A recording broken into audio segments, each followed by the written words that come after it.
And we are live.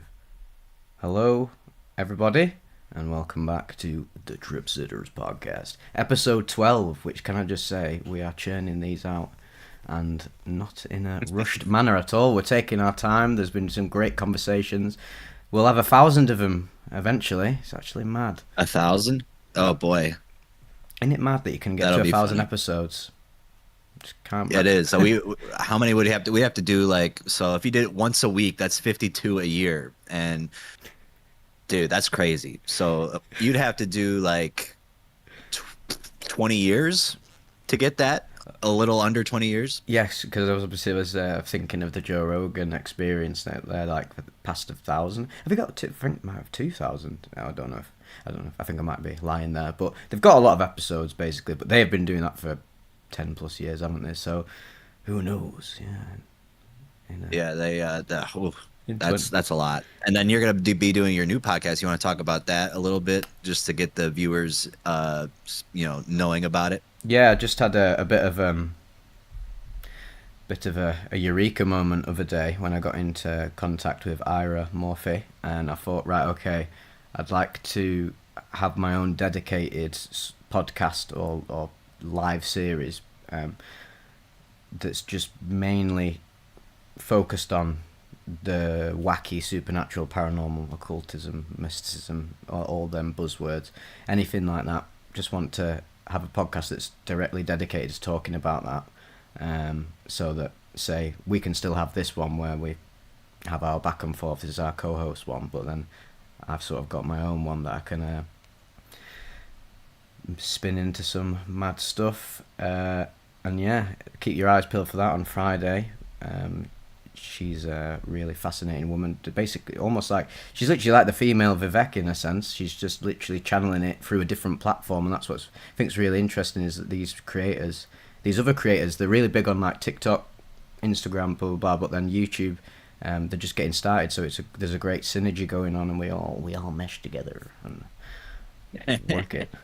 But yeah. You got a donation, by the way. If you didn't see. I'm just about to go onto the chat, and I will thank the person right now before I even know who they are. Thank you, Mr. Unknown, but we're going to discover who you really are right now. Sponglin.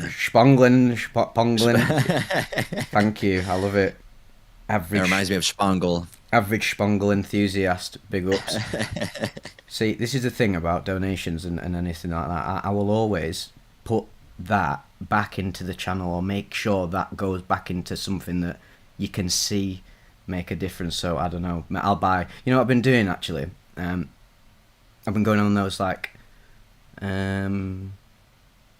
those websites that have really good vector images and just signing up for it instead of just trying to work around and try and get a free one. I'm like, right, let's just take a bit of money out of my account, Right. and Right. I'll actually make the effort to get like a really high quality image. So you've just bought a very good thumbnail, Sponglin.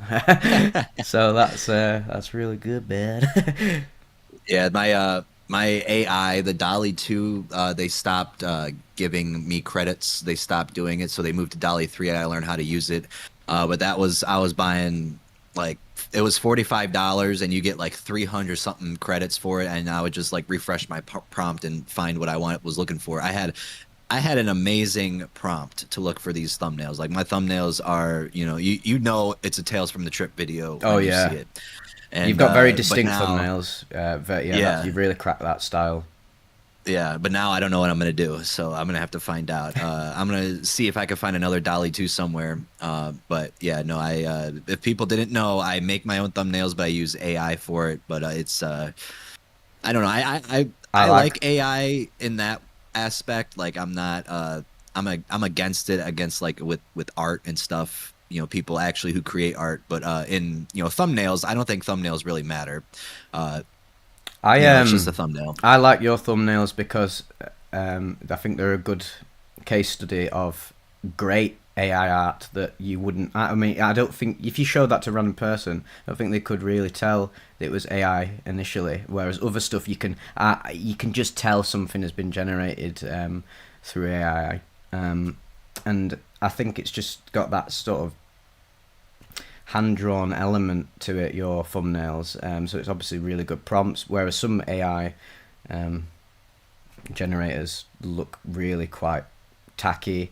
Um, Yeah. so it's really, again, it's just a different art form that's emerging, isn't it? I'm not against it at all. We've talked about this before, haven't we? Yeah. I think you've just got to embrace these things and try and work with them and get the best out of it. Right, because it's not going anywhere. No, definitely I not. mean, it's not leaving anytime soon. Because it would never leave. I think It's only it's going to only become more getting powerful. more. Right, right. Skynet things. It's gonna it's gonna start doing a lot of stuff that we can't even imagine pretty soon here.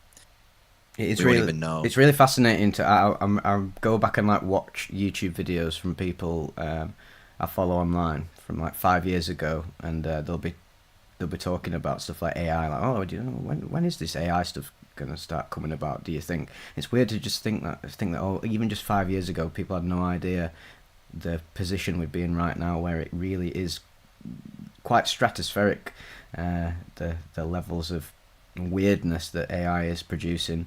Um, because as soon as it emerged, it just feels like every other week AI is doing something that blows people's minds. It's not slowly happening. It's happening very very fast, which means it's just going to extrapolate over the years and just get more and more intelligent. So it really is quite It's disturbing definitely scary. it's Yeah, disturbing in it's an exciting way. for sure. It's very terrifying to know what's gonna happen. Like oh man. And then I know in that movie that came out this year, that horror movie, Late Night with the Devil or something, what it's called. I want to They watch had that. that. Yeah, they had that thing where like they use a scene with AI. Everyone got pissed. I mean, for me, I don't care. Like, I really don't. Like, that's No. my honest opinion. I don't care about it. Like, AI can be used wisely. I mean, like I said, the only thing I'm against it for is people stealing jobs for people. But people have been stealing jobs for a very long time. Any new There's many. any new technology that comes about, there's going to be the polarity of forces, isn't there? There's going to be the positive force that uses it for great stuff, and the negative self-serving force that uses it for utter bollocks. So with AI, the worst thing about it for me, I'd say, is and we've seen it with our fellow YouTubers, where I believe Opium and Diatrip and some other YouTubers that make really great content.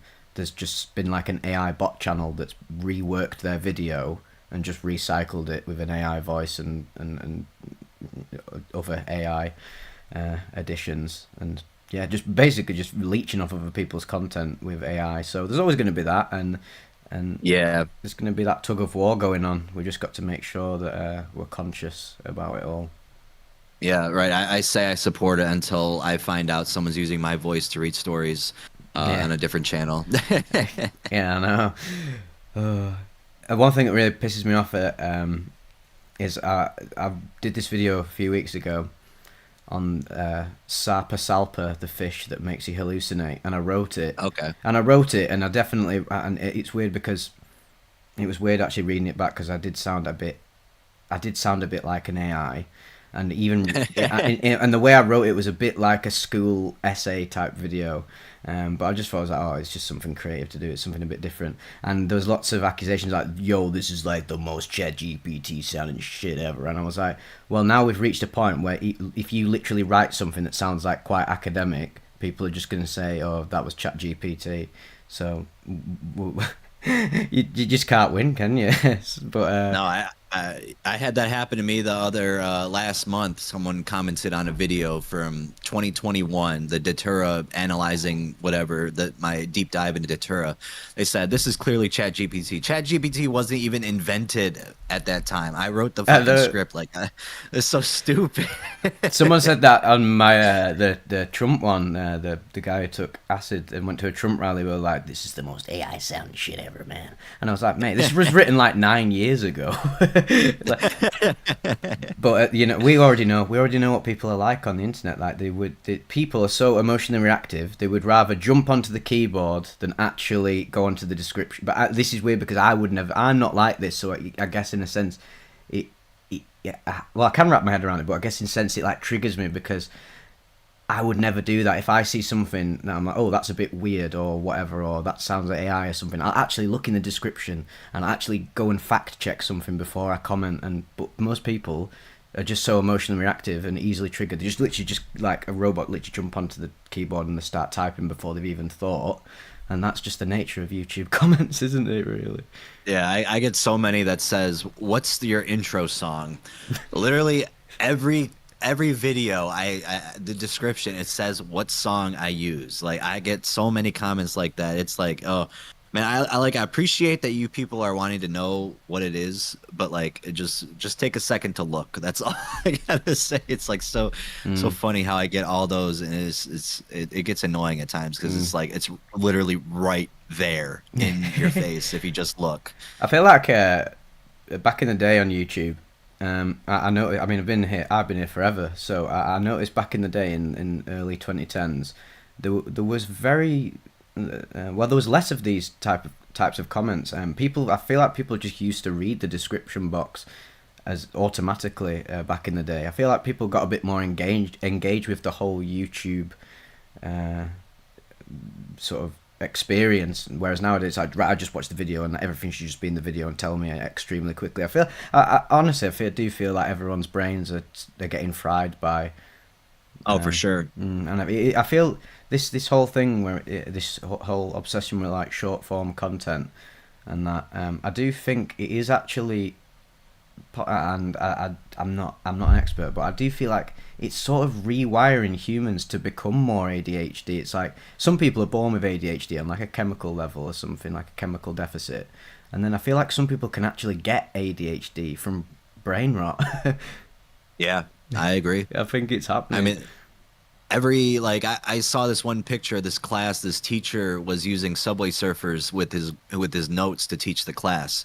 Like that is just wild to me. Like people have to actually like, oh god, it's crazy how bad. Like, I mean, some of it's funny, like memes. I love brain rot memes. I think they're hilarious. But Yeah. like, especially when I'm on shrooms and I see them on the come down, it's the funniest thing ever. Yeah. But like, we need to slow down a little bit. I think it definitely is causing a problem. We're just becoming dumber and dumber. And I'm not talking about the movie. Well, that's Dumb and Dumber. See, I can't even say it. See, my brain is rotted. Dumb and Dumber.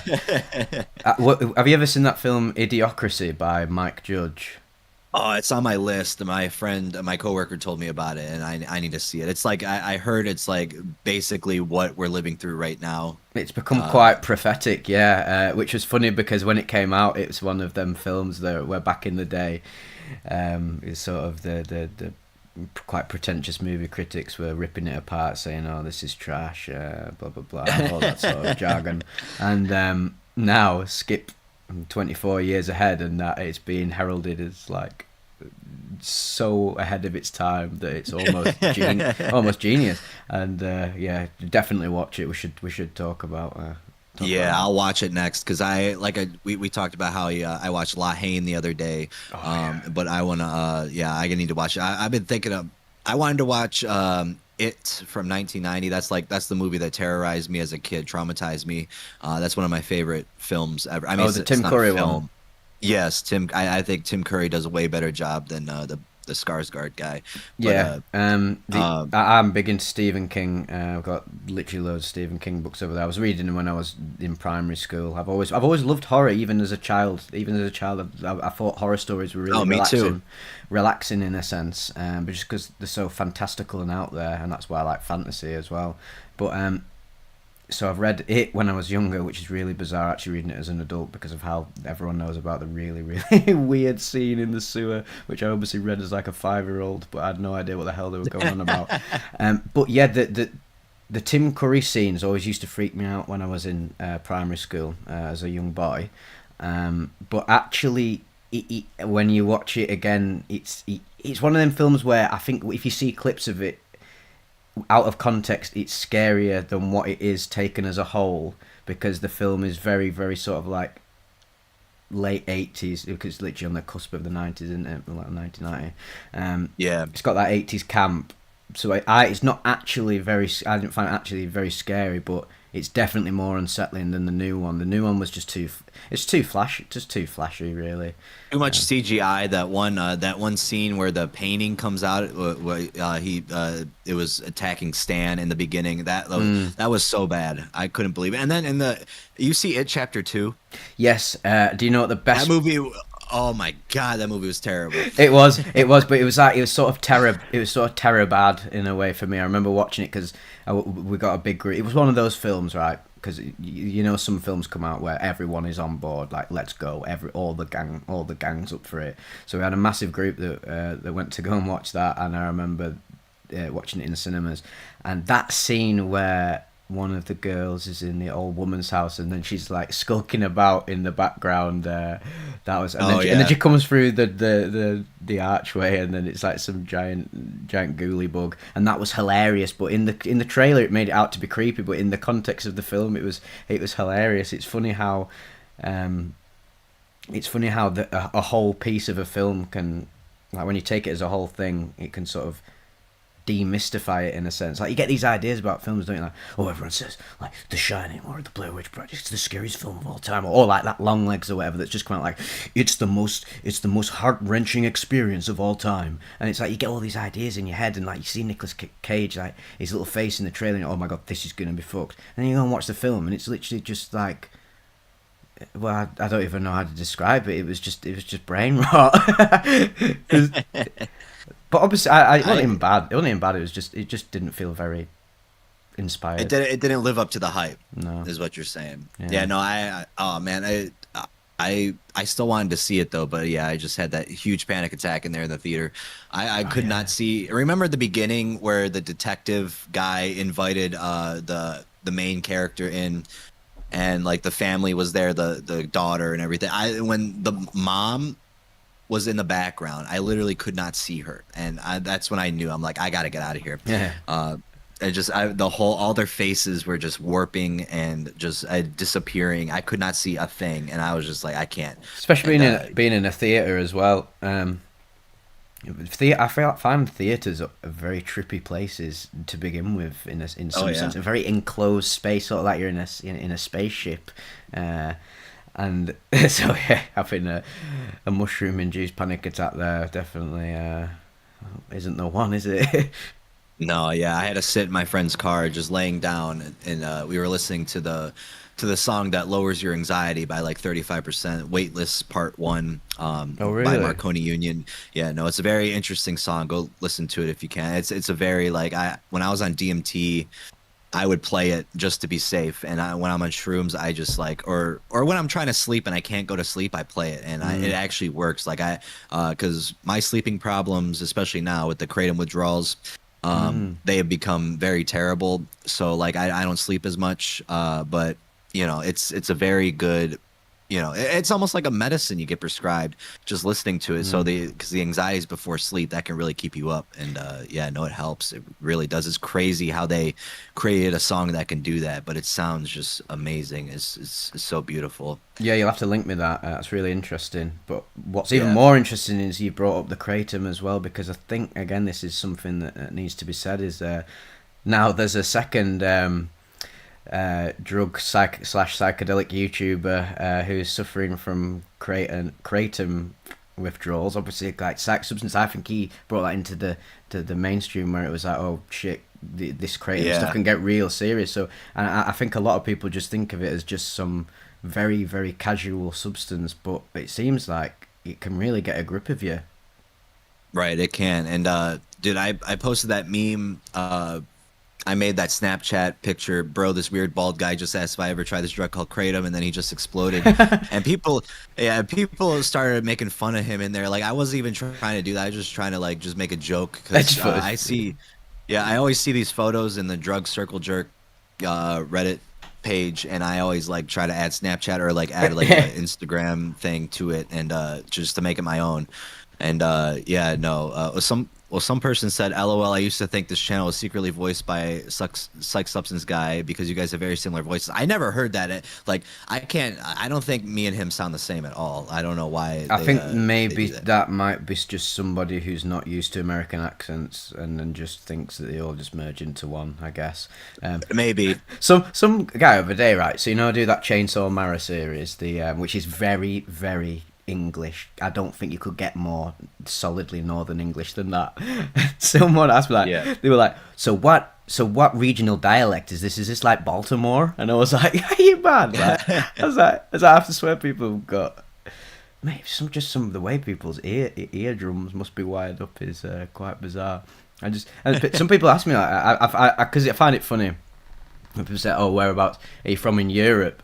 And I'm like, I just find it funny that I have to say I'm from England because I don't think you, I don't know how it couldn't be more obvious, but it's very amusing. Yeah, they're coming from here, like there's a lot of like when you hear English people talking, it does sound very similar. Mm, But yeah, no, I don't get it at all. Yeah, I guess it probably is probably people from different countries that say that. But mm. someone said in the chat, do you have any advice for starting a trip report channel? A lot of people say I have a good reading voice and seems like it could be a good amount of fun. My biggest piece of advice, I think we talked about this actually in one of the earlier episodes, where because a few people have come to me and possibly you as well, and have asked for advice about this thing. I just say, if you do it, just make sure you're adding something unique to it rather than emulating myself, Tales from the Trip, Blurry, or someone that's no one really. The big four, if you want to say, you've got to Yeah. try and think of something that's outside the box, which obviously is easier said than done. And to be fair, just try and I mean, you're gonna have to experiment a little bit with styles, but bear in mind that if you do want to actually like, add something interesting to it, it's got to be different than what's already offered. So that's my advice, which is quite Yeah. abstract. My advice is to just do what you enjoy. Like I enjoy reading medication trip reports. I enjoy like I'm actually going to I applied to colleges last night to go for pharmacology and stuff. So I might be like low on YouTube in the future. I might be focusing on classes because I actually want to be doing this crap. But it's find something you're very interested in and read it and find like these stories like uh you know Vivec, he does more psychedelic stuff, right? He does the shrooms, the salvia, the LSD, and then research chemicals. And then I do anything really. I do like huffing gasoline, Abilify. It could be anything really. And yeah, you just got to find your own niche about what you do. And yeah, it's like he said, you can't really like just do what we do. You can't copy Mm. like just like okay, I'll just do a salvia trip report or whatever. Like you got to make it your own. Yeah. Um, You definitely can do maybe it if you want. You can, like if you want to do it. Like obviously we're not saying no, you're not allowed to make trip reporting videos. Like we are not gatekeepers at all. I encourage everybody to just get involved in any creative pursuit. But if I actually care about your success in a sense, for you having for your ability to make something of what you want to do. And yeah, my best advice is to just don't emulate. Be inspired, but don't just be the same thing again. right, And don't right, because that yeah, just try and put a bit of yourself into it rather than recycling another thing. Because no one, you've already got a good thing going with me and Tripkeeper and Blurry and someone that's no one. Yeah. yeah no they um my inspiration was Mr. Nightmare, and he his voice is very iconic now, and I try to emulate him, but like it's also he's a very big inspiration for me, and it's when you have that person you can just like look at and be like, okay, that's how I start. Like you want to start with something like that. You want to start with someone you want. Like let's say you like Vivek or you like me, and then you do like something similar, and then once you start doing the videos, you'll start being your own person. Like it doesn't Mm. at first. You'll start copy. Like it'll be probably a copy from a person because It's sort of there's got to so many be. trip reports. You've got Yeah, you've got to but you got like to start somehow. You just start it. It'll be messy at first, but just start today, not tomorrow. yeah, and I get a good microphone. I have a Shure, and it was almost $300. And make sure you record in a good spot. I record in the closet where the clothes and everything are they're like making the sound stay inside with the microphone and stuff. I find it People, funny imagining you just literally in your literally in a closet right now. It's like punched up. uh, I'm currently in my living room right now, and Yeah, yeah, no, yeah, no, it's kind of tough to record, but it's worth it. yeah, it's a good shout. That's definitely something I want to invest in at some point, or just like move into. I've got a smaller room in the house where I might get those sound pads, them like foam pads they put on the walls, and really just Yeah, try and nail. I think the thing with the trip reporting or any narration stuff, the key is the audio. It really is. Obviously, you've got to have a good voice. So you can have the best audio in the world, but if hello, it's me. I am trip reporter number 500. That's just no one wants to hear that. So all of the audio, or everything in the audio world to do with YouTube. If you need to crack that, and anything else is an extra. All the visuals and anything else you want to do, any fancy editing, that's just extra little bits that spruce it up. But the meat and potatoes, is definitely the voice and the audio. So yeah, quality over quantity. That's what Days of Confused said, and all there's a right, Sopranos theory about Rhiannon being like the main reason why the ending happened. But he would explain this guy. He would explain from he had a flip phone. He recorded his computer, and he said it's not about what do you say? It's something like how it's not about how you're viewing the video. It's just about what the content you're getting, and that really kind of struck with me when he said that because his video was it was like a 240p. His He sounded really loud. He was talking over like the scenes in the show, and he started playing Rhiannon by Fleetwood Mac in the background. Like that, but the video was so enjoyable that like I didn't care about that. Like it only matters about what content you're getting out. that's So I like thought that was that's peak yeah. YouTube. Honestly, stuff like that is peak YouTube. And I think we're in this moment right now of YouTube. I'm having a lot of this on my recommended. I'm seeing this always happens in human culture where like you get like the nostalgia wave for like 15, 10 plus years ago. So now people really seem to love just sort of handmade DIY videos where it's almost like not even it's not in 4K, it's like 720p. Maybe the audio's a bit off, but it doesn't sound bad. It's just not like fine tuned to the nth degree, and it's got that really homemade feel to it. And I'm getting loads of these sort of videos. I think people on YouTube, not everybody, but there's a big demographic of people who are just getting sick of this overly produced sort of like Mr. Beast approach to YouTube, where everything's got to be just so overproduced and over the top. And I think we're just going back to sort of like the raw beginnings of YouTube. What is it about? It's about interesting people saying interesting stuff, and all of this like production, like hyper production bollocks is just fluff. Mm. Yeah, no, I agree. It's crazy to go see back and see the nostalgia that we get. Like it's oh, remember what year did you create your YouTube channel? 2009. 2009. But I was on Yeah, it that's about beforehand. I was on it from like 2007 or 8 or something. it was like everything that was on there that got exposed was like really big. Like the Leave Britney Alone, that video got really big. And then sometimes like once a year I go back and I watch the guy who visits the first YouTube video ever where he visits the zoo and he sees the elephant and he starts talking about it, and it's just like weird how that's the first video ever uploaded on. It's the I had my beginning own of the channel. end. Yeah, it was so different than how it is now. Like now it's like a business, Oh but yes, before it was just for fun.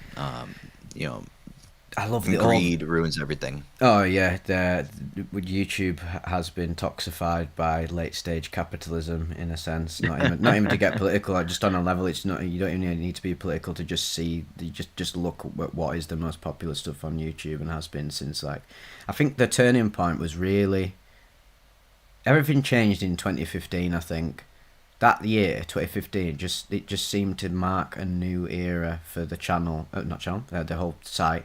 And it didn't immediately begin this whole sort of like influencer, hyper produced sort of like shallow content. It was trickled in, and the the the the baby era of YouTube, which obviously is, some people would say, "Oh, hey, that's cringe" or whatever. It just, if you go back to it now, it just actually has a bit more. At least, whatever, it might be cringe, but at least it had a bit of heart to it. Whereas nowadays, it's just everything's so manufactured. You don't know what's real. No, yeah, well, like, even on a level now, yeah, now you don't even know what's real, mate. It's like, so everyone wants. That's why everyone's gravitating towards these like flip phone videos, because it's like, oh wait, yeah, it's definitely real. That it's definitely some guy just on his phone filming his TV playing. Yeah, someone Playing on said his I miss phone. old classic live salvia trips on YouTube. Yeah, you can still find them. Oh, they were very famous, weren't they? Yeah, that guy who did salvia and then the cat that came on the window at the end, that was hilarious. I love that video so much. I posted it on my Instagram. Well, it's deleted now, but That's legendary. That. yeah, no, it was funny. I Who used to was watch that shit when I was high. I was gonna say, who was if you can remember, who was the first YouTuber you really got into? Ooh, that's a good one. There is this. They were called Decimal Brothers. Mm. Yeah, they would do like weird sketches and stuff, and there's this one episode where they did like the last popsicle is really hot outside, and they're trying to find the last popsicle, and they're all fighting for it, and then it just it empties out on the ground, and they all get sad, and then the ice cream truck comes, and they get saved, and then the guy punches him in the face. Sounds like my That sort of was shit. like my yeah, no. And then Smosh, I kind of like Smosh a lot. What back when they were actually like, just the two people.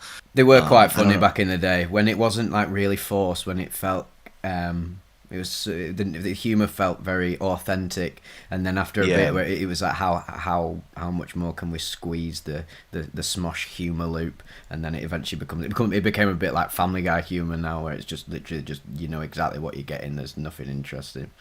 Yeah, no, before they were like they had so much creative ideas, and I always liked the food fight once a year. They always did that. And like what reviews would be, or I forgot. I wonder if those are still up, but like they were awesome. They had a lot of funny stuff, and I enjoyed it. And I remember they did a Legend of Zelda song That's very with famous. Ganondorf, and dude, that I used to listen to that song all the time. I bought it on my little iPod that I had. Uh, Dude, that was I love that song so much when I was younger. Mine is very similar, very similar. Ray William Johnson. Do you remember him? Okay, yeah. Hey, what up? Welcome to Equals Free or whatever it was. That was it, yeah. And he was so influential, right? And he's just like you do not hear about him anymore, dear. He's very much retired back. He's very much living the simple life. I bet he's not getting Yeah, involved again. He's not having to he's not having to resurrect the Ray William Johnson image. He did his bit.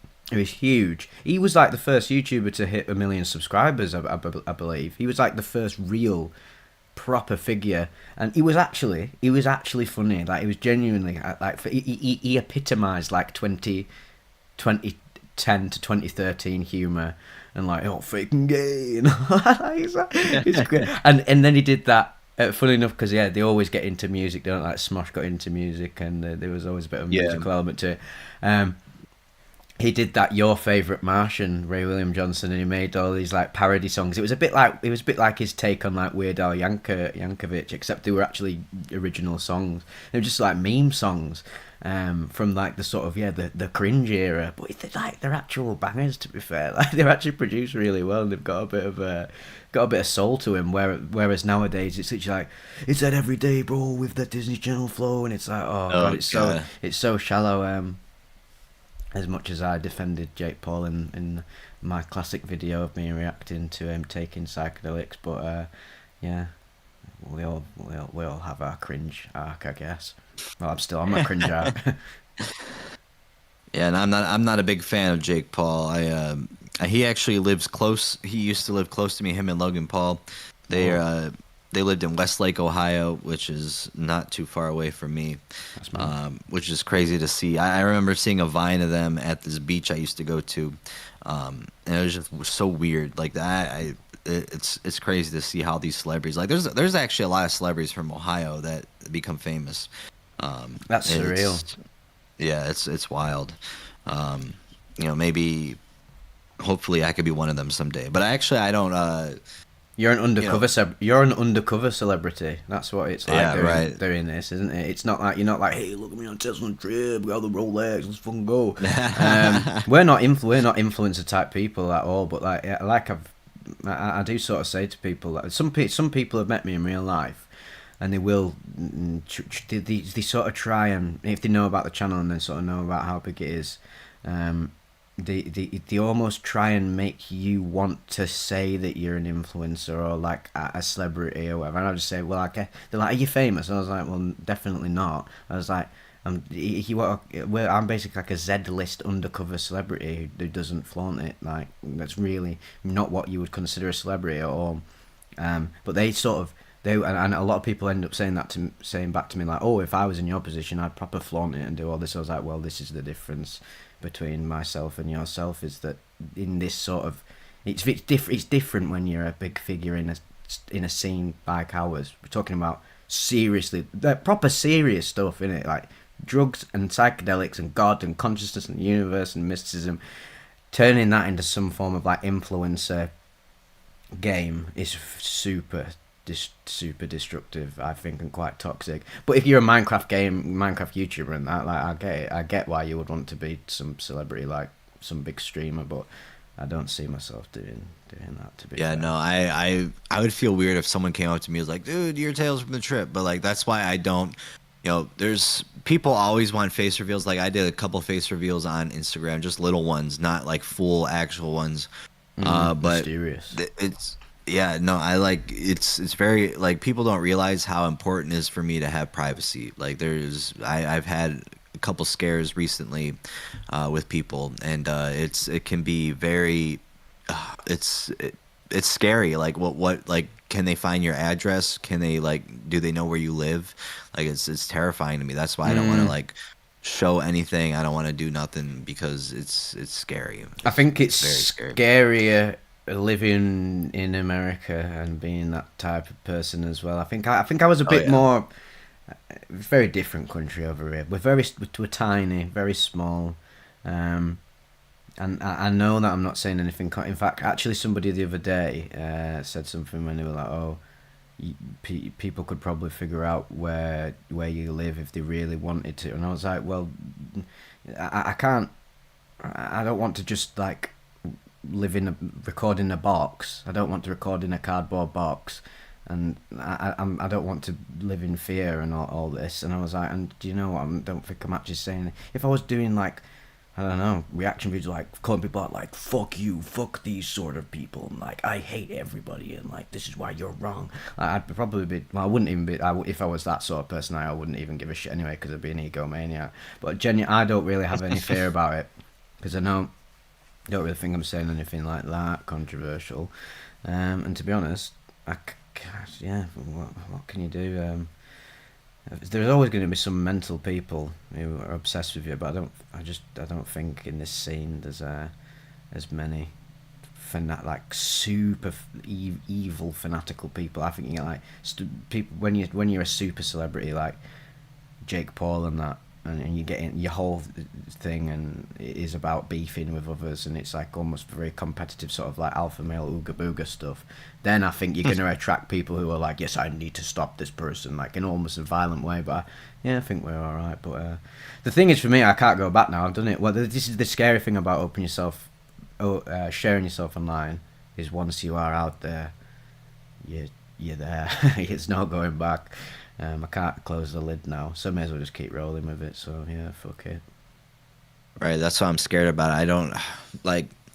There's Going little back. chance, but I don't know.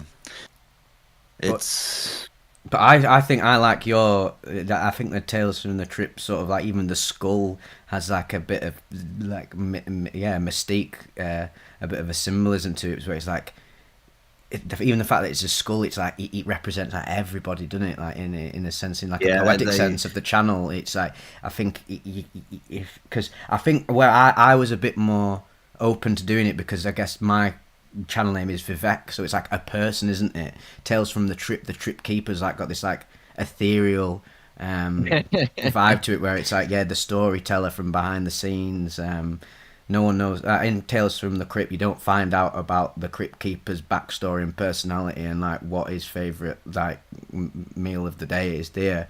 But I always had a bit of. I always mine was definitely, I had like the personal element of it intrinsically wired in. So yeah, it's just whatever you want to do, innit? Yeah, I do like the new profile picture I have, and also yours. You changed it to all black. That was pretty sick. Yeah, But I went back in today, because when I did that dissecting reality thumbnail, I was like, okay, we can. I actually just made it pop a bit more as well. I filled it out a bit to make it a bit more cartoonish instead of proper stenciled, so it's a bit more defined, and I upped like the resolution on it, and then made it all black as well. It's cool. There's lots of variations of the Vivec avatar. A bit of trivia about that. I just thought I should say this, right? So, I was actually tempted the other day to get in contact with the person who made the Vivec avatar, because I didn't make it. One of my voice actors for Attack on Titan Abridged in 2013, she made it for me. She was an incredible artist, Puerto Rican artist, hmm, called Roku Neko, and her and her sister provided voice work for Attack on Titan Abridged. I don't know how I got in contact. I think they just commented on the videos, and I did like a casting call. This was in the pre-Vivec era, and yeah, we were really good mates. And I was like, oh, can you do a mashup of? It's basically a mashup of Che Guevara, quite very clearly if you see the full image, where it's got like the classic art style that picture has, and then it's mixed with, well, it's got the anime sort of hairstyle, and then it's mixed with Vault Boy from Fallout. Basically, my ADHD brain wanting to merge things together. Not even saying I'm like a Marxist or anything. I just thought Che Guevara had like a cool profile. Like, and loads of people have messaged me saying like, Vivek, are you actually part of the Communist Party and all this? And I was like, no, I just think it looks cool. So that's the story behind the little boy called Vivek. oh wow, Yeah, it's mad, that's isn't good it? to know. We love some law. You should cut it out and put it in another video that you can have for a future video. I mean, that wasn't too long, but hey, let's go. Let's get stuck into the focal point of today's episode. I Yeah. want to introduce it. So basically, what we're gonna do is we're gonna talk about our top 5 favorite and our top 5 least favorite drugs, with some honorable mentions and also dishonorable mentions. At least I have them. I don't know if you Oh wrote yeah, I them did. down. Oh yeah, I Okay. did my homework.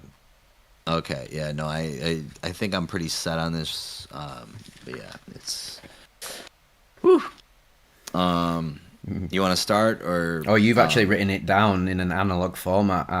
Hats off to you. Yeah, I wrote it. Yeah, I wrote it down on my journal. It's nice with, to it's nice to all get my other knowledge. nice to actually do Yeah. that now and then. To be fair, sometimes I write cards for like my relatives, and I write so little with a pencil and a pen. My handwriting has got so bad. I've actually had to learn how to write again. It was so. Wow. I've always had bad handwriting, even as a child. So I've now gone back to being yeah, Neanderthal again. But yes, I'm Well, using the phone. they say if you have bad handwriting, they say you're intelligent. Is it? Yeah, because you're like my handwriting. I've been writing slower. I've been trying to I'm actually trying to work on it because my handwriting sucks ass. But I've been Are we working like galaxy hard on it. brains? We're like Yeah. we're galaxy brains. Yeah. Oh mate, as a child, I had the worst handwriting in class, and I had to have handwriting lessons like outside of school, and it took me ages to perfect it. And then now I haven't written anything really since sixth form, which is in 2016 when I did a lot of writing, and even then they were started converting. School was sort of converting to like digital essays and that. So I never pick up a pen ever really, and quite clearly don't know how to use one. Not very good with my hands. Oh, I meant to, just before I get onto this, I meant to tell you. So you know, my guitar broke, didn't it? The string broke, and I had to learn how to restring it last night. And Yeah. oh my god, I am not a practical person with tools or anything like that. And it really threw me for a loop for ages. But then I ended up doing it, and it was really rewarding to do something that like my brain is not wired up for, because I'm very right. I don't know if it's right brain. Right brains are more like abstract, and then the Yeah. left brains are more sort of like pragmatic, practical, down and dirty, or vice versa. So it was cool doing that. Although I did end up snapping the string again, so I need to buy more. That sucks. I've had the same strings on my guitar for 2 years now. Mm. Yeah, I don't know what I maybe did to 3. them. I don't know. I was just like proper going mad, so I was ravaging them. Um. Okay. So, do you want to start with your honorable mentions? Like I both have honorable and dishonorable. Do you have both, or They're like a do you mix. just? Okay, there's a mix. Okay. Yeah. You want to go first? Yeah, I've only got 4 that I could really, because I had to think. I was like, what really sticks out to me from Yeah. past experience, something memorable. So honourable and dishonourable mentions mixed in, because they're a mix actually. So they've got poppers. Do you know what poppers are? I've heard of them. Like, Can you explain? I think it's called. I think the actual substance is called. Let me check. I think it's called amyl nitrate. It's yes. Is a depressant, which means it slows down. Well, yeah, it slows down the messages traveling between the brain and the body. It feels a little bit like, yeah, a bit like alcohol, but it's not. And it's actually an inhalant. And they come in these little vials. Let me see, it's like a little vial, and they sold them, and I think they do still sell them in like corner shops and certain bizarre shops in the UK, and they look a bit like this. They're really like funky designs called poppers, and you just open the cap up and you smell it, and it's they're very famous in the gay community because apparently they make your anal cavity gape easier, which I'd never found, to be honest. They just give you a headache. It's like a load of blood rushing. It basically just makes the blood rush to your head like, and you just get like a nice headache in a sense. And so they're sort of honourable and dishonourable, because in a sense it was when you were younger, you could just get them in a shop and it's, oh my god, like this is really me taking my drug taking career up to another level and all this, like but they're so stupid because it's literally just loads of, you're just getting like a mad head rush, and after you do them for a bit they feel horrible. And yeah, it's just basically what you would buy if you didn't have it's just basically a drug you would get if you didn't have a dealer and was really looking to just alter your brain. Wow, I never heard of that shit before. That's crazy. Mm. So you put that as, what would you put that as? Like a honorable or dishonorable? Like if you had to choose one, Honourable. what do you think it would be? Yes, that'd be honourable because it has a lot of it was an essential part of my journey getting into poppers, because me and my mates from like sixth form would be like, we'd finish school like, right, like our mate in a year above us who was old enough to drive was like, right, should we go down the road and get some poppers and just like park up and just have them all night, and then it's just had lots of funny interactions with my mates doing that. And we knew how ridiculous it was as well. Like we weren't like proper nitty, like, oh my god, I really need to get high or whatever. We just thought it was hilarious, the fact that you can buy this thing called a popper that gives you like a head rush. So it was honourable. It's an honourable man. It's Mr. Popper. So the next one is Ritalin, which is dishonourable. Because not because I was ever medicated with Ritalin, but so I don't know if this is a thing in the US, but there's a bit of a phenomenon in the UK, especially in like council estates and that, where if people couldn't afford some form of stimulant, pretty much like cocaine or any stimulant, mainly cocaine, they would get Ritalin tablets if the mate had like ADHD, or they'd find some plug that could get them, and they'd bash the Ritalin tablets up and they'd snort them like cocaine to basically simulate being on cocaine, but obviously it doesn't really do that much to you. But if you don't have ADHD, I remember they used to tell me, I used to go to like these parties back in the day, and council estates in the UK where loads of mad stuff happens. And we'd go in, and then if they couldn't get cocaine for the night, they'd just get loads of Ritalin tablets out and smash them about, oh yes mate, basically if you don't have ADHD, it's like doing a fat line of coke and all that. And then I tried some, and it obviously didn't do anything to me at all, which I was like, oh wait, this probably means I have ADHD. So I think that's the moment when I realised I had it. So yeah. So Ritalin is dishonorable. I'd call it dishonourable because I just think the for me, I was like, this is not really who I am. Like bashing up pills, like ADHD medication pills, and snorting them to get a high, like that just didn't really match with my energy. And I was like, there's much better things to be doing, like psychedelics. Much better things to snort, right? Yeah, no, it can't be. It must be terrible for your nasal cavity. Think of all the fillers that are in them pills. Like they were not designed to go up your nose. They're literally a pill. Like it's supposed to be orally ingested. But there's a bit of a phenomenon back in the day. I used to go to like parties and that, and people would take like ecstasy pills and they'd bash them up and snort them just to get it faster. I was like, mate, just literally swallow it and just wait about for half an hour. And it's literally how it's. Why do you want like this green powder in your nose? Like, oh, it's just. People just want to get high, man. Yeah, they get really high.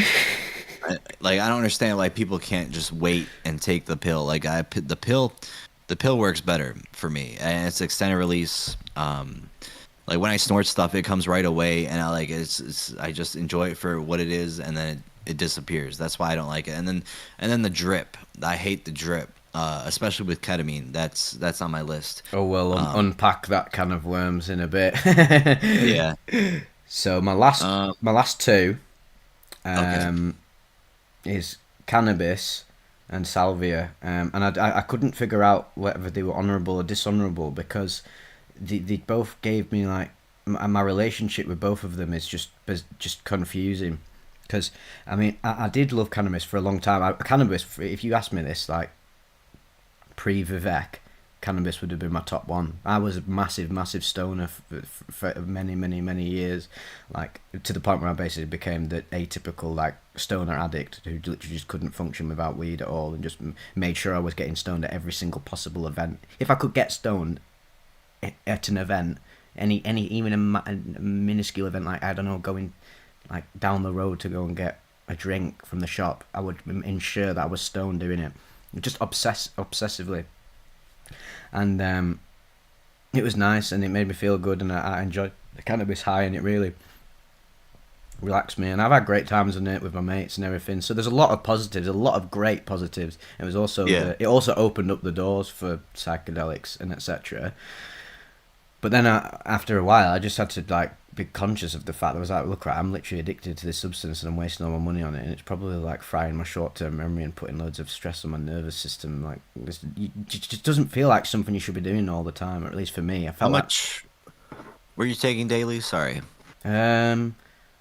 At the worst, it was probably like 2 grams of bud a day, which is like 20 quid a day. 20 quid a day. Damn. Every single day. There was no breaks, no stopping. So I literally spent all my money on it. It was terrible. And I bet loads of people watching this do the same as well.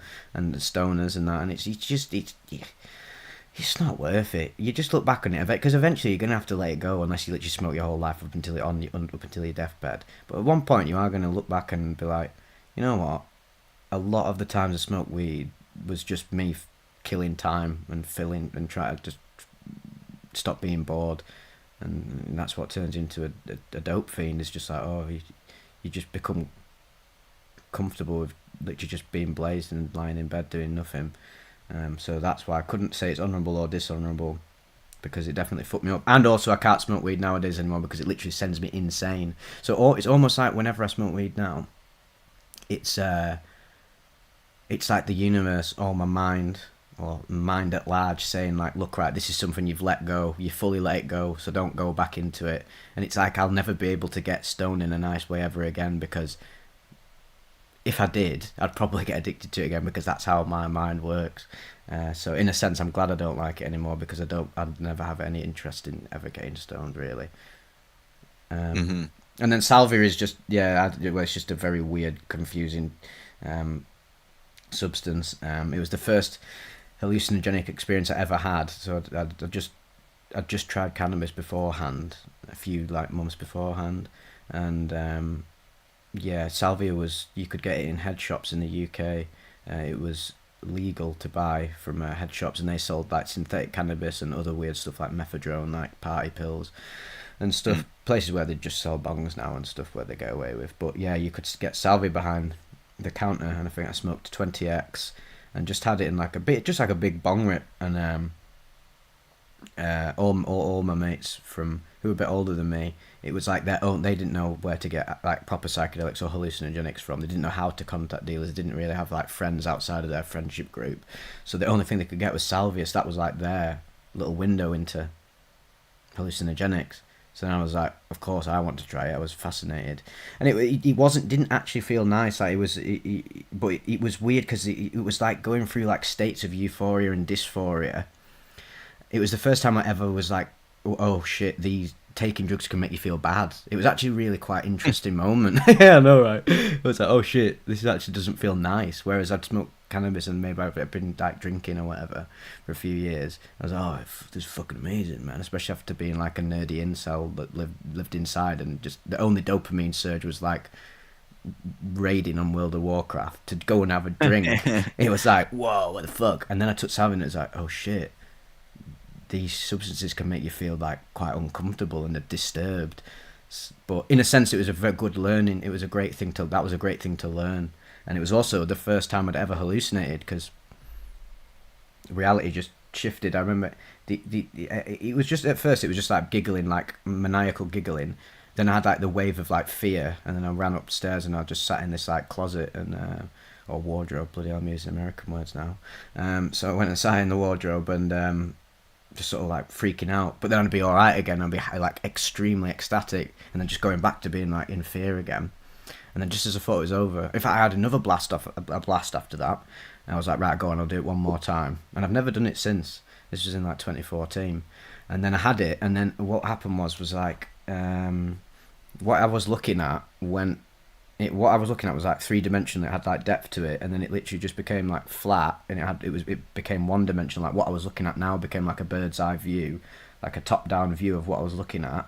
But I still felt 3-dimensional, and that was the first time I ever had sort of a reality warping experience. So yeah, that's salvia for you. Mad, innit? That's what salvia scares me. Like DMT scared me when I first tried it, but salvia, like I just the reports I've read and everything, like what you just said too. Oh, I won't do it Um, again. I don't think I'll do it again, to be honest. Unless I don't know. You never know. But I have no interest in doing it right now. I'll say. if someone brings it, what would you do? I'll probably say no, because I know exactly what my brain is wired up like right now. It's very malleable. I'm so super. I'm more sensitive to psychedelics now than I ever have been, and I had a mad experience on 20x when I was like, that was just 10 years ago. So when I was 17, 16, 17. Imagine if I just had like 10x now, even if I just had a little bit. I think I'd be so sensitive to it, I could seriously experience some stuff that I might regret. So, yeah, I don't know. I'm at that So moment. that's I'm just at a oh moment right now in life where I think like I'm doing the Alan Watts thing of once you get the message, hang up the phone. I'm just sort of just chilling out now. so that's a dishonorable mention then, huh? I think yeah. In fact, Yeah, let's say it's both because Salvia's so weird. We'll say it's both because it's so confusing. yeah. No, It's yeah, it's I agree. honorably dishonorable. um, so my honorable mentions are DMT.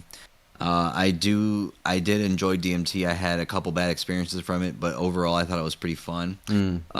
Pregabalin, that's the first drug I ever did. It's called Lyrica. Yes, I remember falling down on the wall at the school.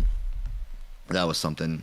Morning Glory, the feeling of the LSA just coming onto me and feeling the covers and just everything was amazing. mm. DXM, I recently did a DXM trip of 300 milligrams uh, at my house, and I watched Chernobyl, and that was not a good choice. But the season 3 where the episode where they showed the Oh radiation yeah, guy. That got me so hard I couldn't even believe it. I was like, "What the fuck?" But that scene has stuck with me in my mind for a very long time. Ever since I stopped watching it, like yeah. it's It's been in very my mind. powerful, isn't it? It's a good series. Yeah. And then Abilify. I'm on Abilify right now, and I approve of it. I think it's a fun fucking drug. What's that? Oh wait, It's an yeah. antipsychotic. Yeah, And it we makes did a me collab, didn't we? I read out one of them Yeah, stories. you read one. Yeah, Yeah, yeah. But it makes me transcend through music, which is really fun. I'll be listening to music, and then I'll just picture like I'm there or I'm like creating the music and stuff. It's like really weird how that happens. But my dishonorable, the Hawaiian Baby Wood Roast, of course, where I had my terrible trip, mm. where I was a chicken, like an actual chicken. GHB. I got Chicken dosed Little. with GHB when I was drunk, and I went in my room and I was dancing with my cat Ozzy. And the next morning I woke up, bed sheets on the ground. The bed was sideways. I was sleeping on the opposite side of the bed, and the pillows were on the ground. And I had no idea what the fuck was going on. That was a terrible, terrible time. And then LSD is another dishonorable mention. I don't like LSD too much. Mm. I think it fries your brain. It doesn't fry your brain unless you do it a lot. Like some people like to do it a lot. But for Yeah, me, I think it's like a once a month maybe you should do it if you're doing it. But people like to do it like all the time. I used to do it quite frequently. But that's what happens when you abuse drugs. Like they become you blame them, but it was really you got to blame yourself. You know. mm.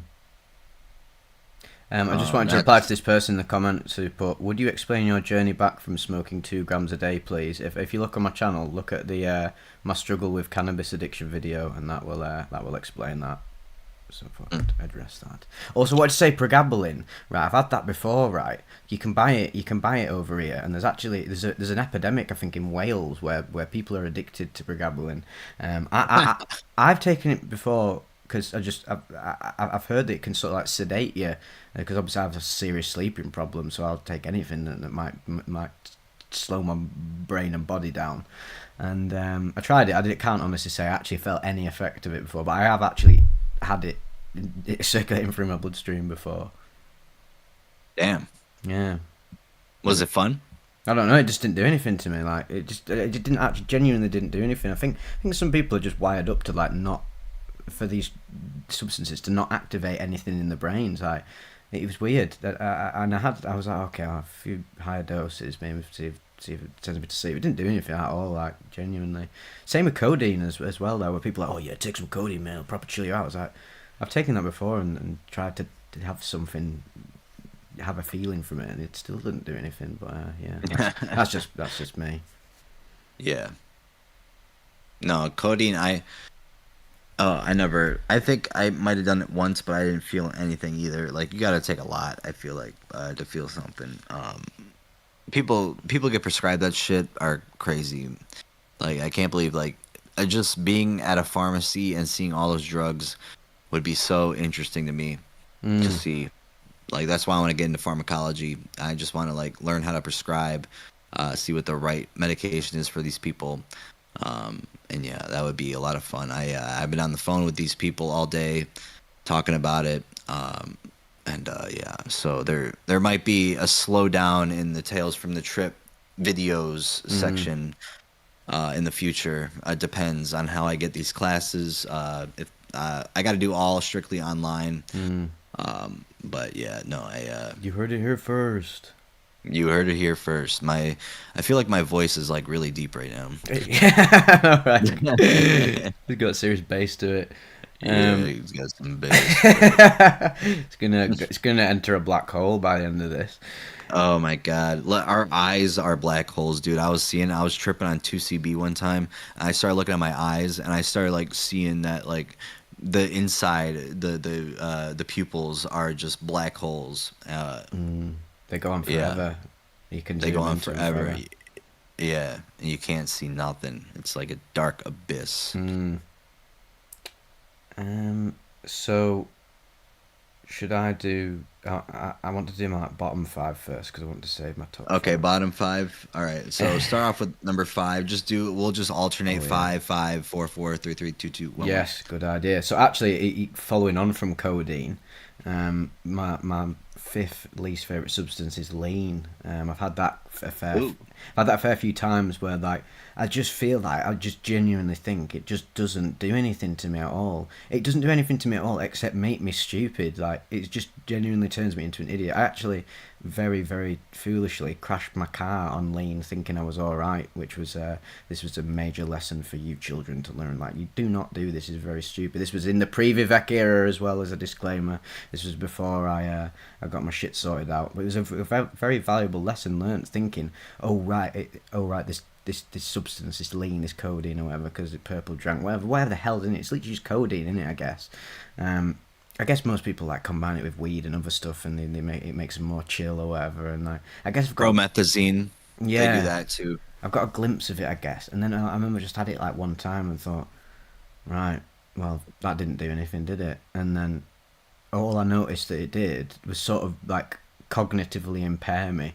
It wasn't like I was like twisted, like when you're drunk, like everything's spinning or everything's. You can viscerally feel some form of like perceptual effect. There was nothing with lean. It just turned me into it turned me into a vegetable. So Hmm. I didn't like it, and I won't be doing it again. I think it's so overrated and overhyped, um, and it can't be And you healthy for did, you either. and you did like you knew there's codeine in it.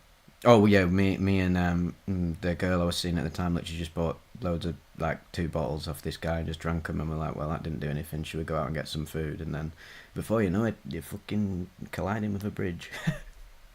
Well, if you got cough syrup and it just was promethazine, then that would explain it. Like, Right. I don't know if that's what happened, but Yeah. uh, there's a possibility. I just want to point that out there. Oh, we made yeah. I see. I don't know. Yeah, I know there's different ways you can consume it and stuff. I couldn't tell you. There were so many different people to get it off, and they all had different like different vials, the different bottles, and we do the classic purple drag thing, like mixing it with Sprite and that. And I was like, yeah, I'm fucking proper trap star now, bruh.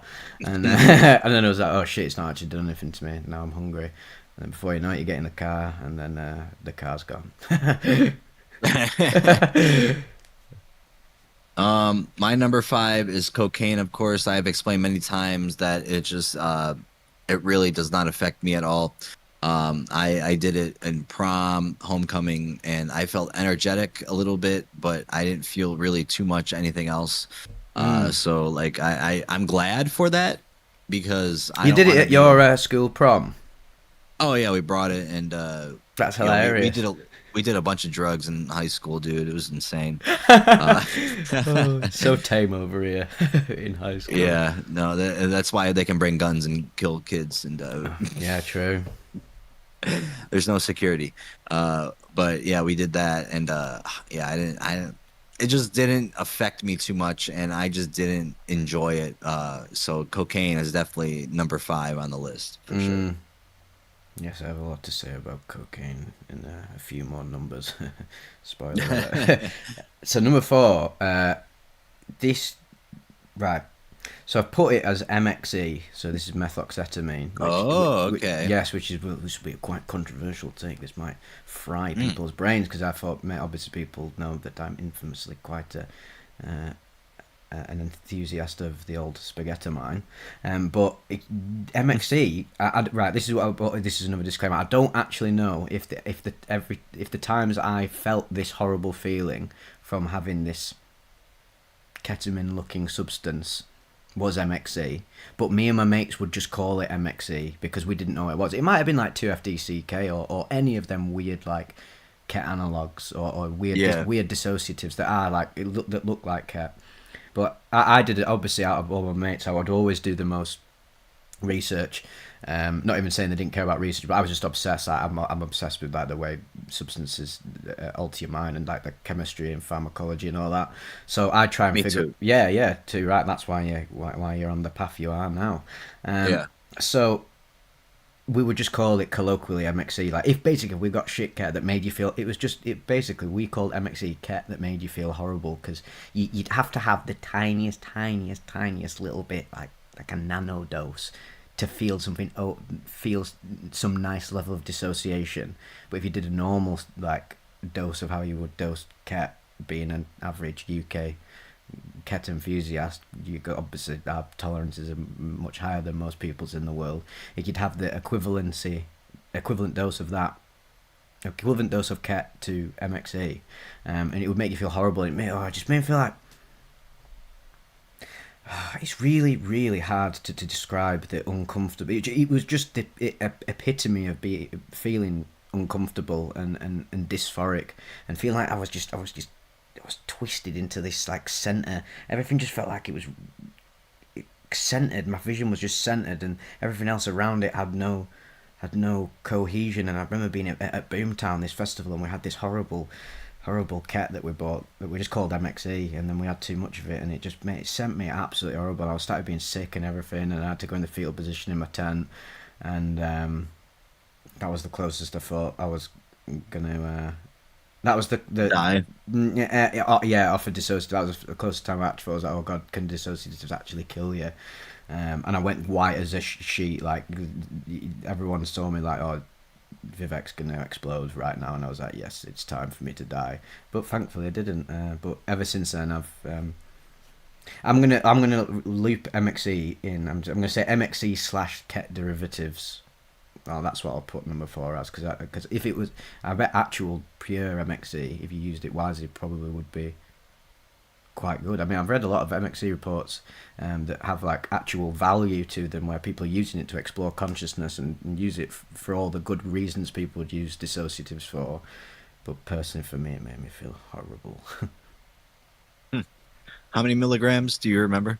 That's a good question. You just, it's probably that's a good thing. That's another thing you should take into account. It's probably overdosing on it because the MXE like it's so active at lower doses, isn't it? As well, the way we would like, what would happen was one of my mates would go to meet a plug, for cat, and it'd just be some random plug out which one of the other plugs that we usually get off isn't available, or they're away, and then my mate's like, yeah, got some cat, it's gonna be proper sick, and then they bring it to the party, and like everyone was chipping in for like quite a bit, so we could just have like one big bit to dish in to out for the whole night, and then he'd come back with this horrible ket derivative that felt like MXE, and then we'd be having ket equivalent lines of like 100 milligram lines and that, and everyone was just like, Ooh. this is disgusting. Everyone was like, I remember we were at this party, and because we couldn't go back and get anything else, and that was the whole night. We were just the whole night was predicated around doing the ket, and couldn't actually get ket. We got this weird stuff.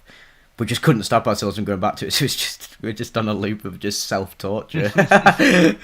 So yeah, don't be doing 100 milligram lines of MXE because you probably feel pretty bad. So that's your number 4 then. That's Okay. number 4, yeah, for me personally. That sounds like a number 1 to me. It gets worse than this.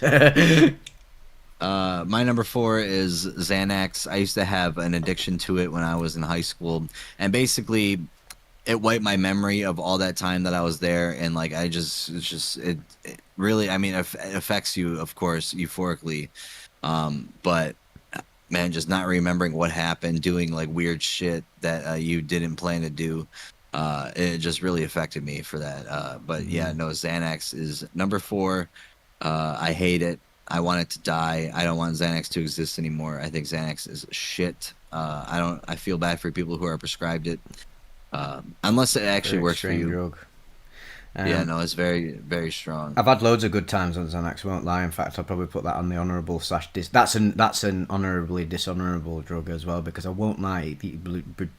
For me and my erratic mind and body that cannot stop moving, to have any form of like to have that experience of the peak feeling of that, where it goes right, the Xanax, when Xanax goes right, that is like a literal like heaven on earth bliss for me. I'm like, oh my god, this is what it feels like to just be relaxed.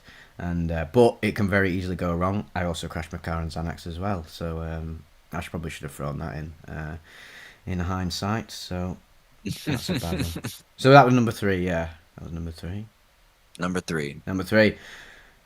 So here we are. We're going to open up a serious can of worms. It's number three for me is actually meth. Um, so Oh boy. so I've tried meth before, twice, um, in two very very weird scenarios. So right, so many years ago in 2015, I just somehow stumbled upon making friends with this individual who was a farmer by day and meth cook by night. Somehow round where I live, it was like it was like Breaking Bad meets the northwest of England. It was bizarre, and just ended up somehow going around to his house, and I didn't even know he did it, but my mate moved in with him, and they were just friends normally, but then they just made friends normally, not through meth, and then obviously he brought out the meth one day and was like, yes, make meth. I think it was from Slovakia as well, and so they obviously got addicted to meth, of course, as you do. And then I went round because they were my friends. I didn't go around thinking, oh, I might end up getting on meth. But what happened was I went round. I just go around because it was just someone's house to go around to. I just love my mates and just love chilling with them. And yeah, go around one day and I'd already tried cocaine in like crack form before, where it's like freebase, where it's not like technically a crack rock. Hmm. You can turn it into a smoke. It's like smokable cocaine, the freebase cocaine. I've tried that before. Obviously, very stupid, and I'll talk about that later on as we get down the bottom of this list. Yeah, so I thought this guy was offering me that in a light bulb, and it was this light bulb, and he was offering me it. And I was like, oh yeah, I've had freebase cocaine before. It's just like being on cocaine. I guess I sort of enjoy that. And I was at that age when I was like a teenager. I was like, I'll literally just do. I was in that, I think everyone goes to that moment where it's like, I will just try everything because I want to experience it all. Like I was a bit like that. Let Hmm. me tell you that you don't want to be like that because curiosity killed the cat. Because then I had it, and then the guy was like, haha, it was actually meth, my friend. Sorry for any Slovakians who listened to that, knowing I butchered their accent. And so I was like, oh, right, okay. And then I was like, oh, I guess I've watched Breaking Bad. I know what to expect. Jesse seemed to enjoy it sometimes. And it was just like being on coke, but like there was a hallucinatory aspect to it where like I must have had like a big ass dose of it or something, because I started like seeing like shadow people and shit, or not shadow people but like apparitions of like, where I guess my eyes were like moving so fast, and I was tweaking so hard, I would see stuff that wasn't really there, and it would freak me out. And I'd always think there was like someone behind me trying to get me. The paranoia was on another level. I think it was the first time I ever experienced like true paranoia from a substance. Definitely not good. And Yeah, then I hear it can be bad. Yeah. yeah, as we know, it's pretty fucked up. Um, Actually, no, I only did it that once. Yeah, I only did that once because I realised I was like, okay, this is just something. I was like, I had that very foolish, oh, I want to tick this off the bucket list stuff. Well, actually, in a sense, he gave me something, telling me it was something else, and I didn't know what it was. But yeah, so I guess I got spiked with meth in a sense. Weird, very weird. Meth sounds very scary. Yeah, my mates got hooked on it really, really, really bad. We almost lost my friend who was living with the meth the meth farmer, and yeah, it really did not go well for him. But he managed to get off it, thank God. But God, he had some seriously tricky times. that must be Withdrawal. yeah, he was ringing like the police on himself and shit, like mad stuff like that you hear about in our trip reports. He'd be at home coming off from it, and then he'd ring the police on himself, and then they'd get there and they'd be like, "Oh, who's rang the police on me?" And then he'd like start attacking the police. It's like, what the fuck? Yeah, the worst thing you can do when you're in a trip is call the police and to go to the hospital. That's like the worst thing. You just gotta understand that the trip is gonna end unless you're actually physically in pain and you feel like you're gonna die. Then go. But most of the time you'll be fine. Yep. Ride the wave. My number three is DPH. DPH or Benadryl is a drug I've made countless videos on. Can't make them now because the channel termination was they blocked or they stopped one of my DPH videos, so Bastards. I gotta be careful. Yeah, they man, they fucking suck. But so I would do it just to feel something, and that's the problem with DPH is that you just take it and you don't even know. It doesn't even get you high. It just gets you a different feeling in life, and I think that's what people are craving. That's what young kids are craving. That's what the most like the audience, the demographics for these companies like Benadryl and alternatives at other stores.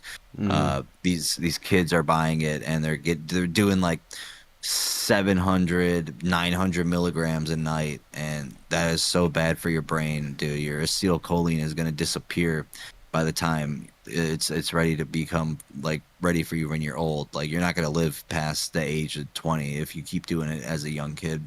A lot of people can get Alzheimer's, don't they? From, Alzheimer's, dementia. Yeah, they can get it from. I made that video. You guys can watch it. It's very informative. Yeah, so it can be very dangerous. It could be very, very dangerous. And I had my experience with it. I was kind of addicted to it, but I stopped. But yeah, no, it's my third worst drug, I'd have to say. I just want to give a shout out to nicotine as well, because I realised that should probably be on honourable and dishonourable mentions. So like my relationship with nicotine was I mean, as many people do, I was at a party and I was drunk, and then someone just offered me a cig, and then I was like, oh, that's pretty cool. I'd always been interested in cigarettes when I was younger. I remember I used to go into when we go on holiday, my nan used to smoke. She smoked religiously, and she was lucky it never actually affected her that badly. Some people just get lucky, don't they? And I just found the fact that she did it. I just found the look of a cigarette so endearing. Like, and I like the smell of it. As a child, I'd go when my nan would go out when we were on holiday. And she'd leave a bag at home. I'd go into a cigarette packet, not smoke them, just like smell them, because tobacco like raw smells really nice, I think.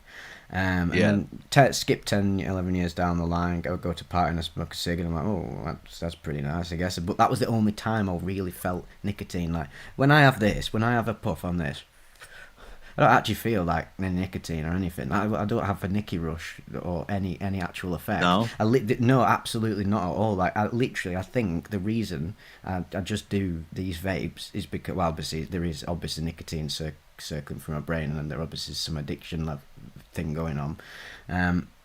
But it's just the fact that it's like a fidget spinner, isn't it? It's just like for my ADHD brain, it's just something to do and pick up, and it just keeps me like active. Like there's a massive link between people who have ADHD and smoke cigarettes and vape and that, because because obviously in a sense nicotine, that little puff, is giving you that dopamine fix that your brain intrinsically or genetically lacks, being an ADHD person.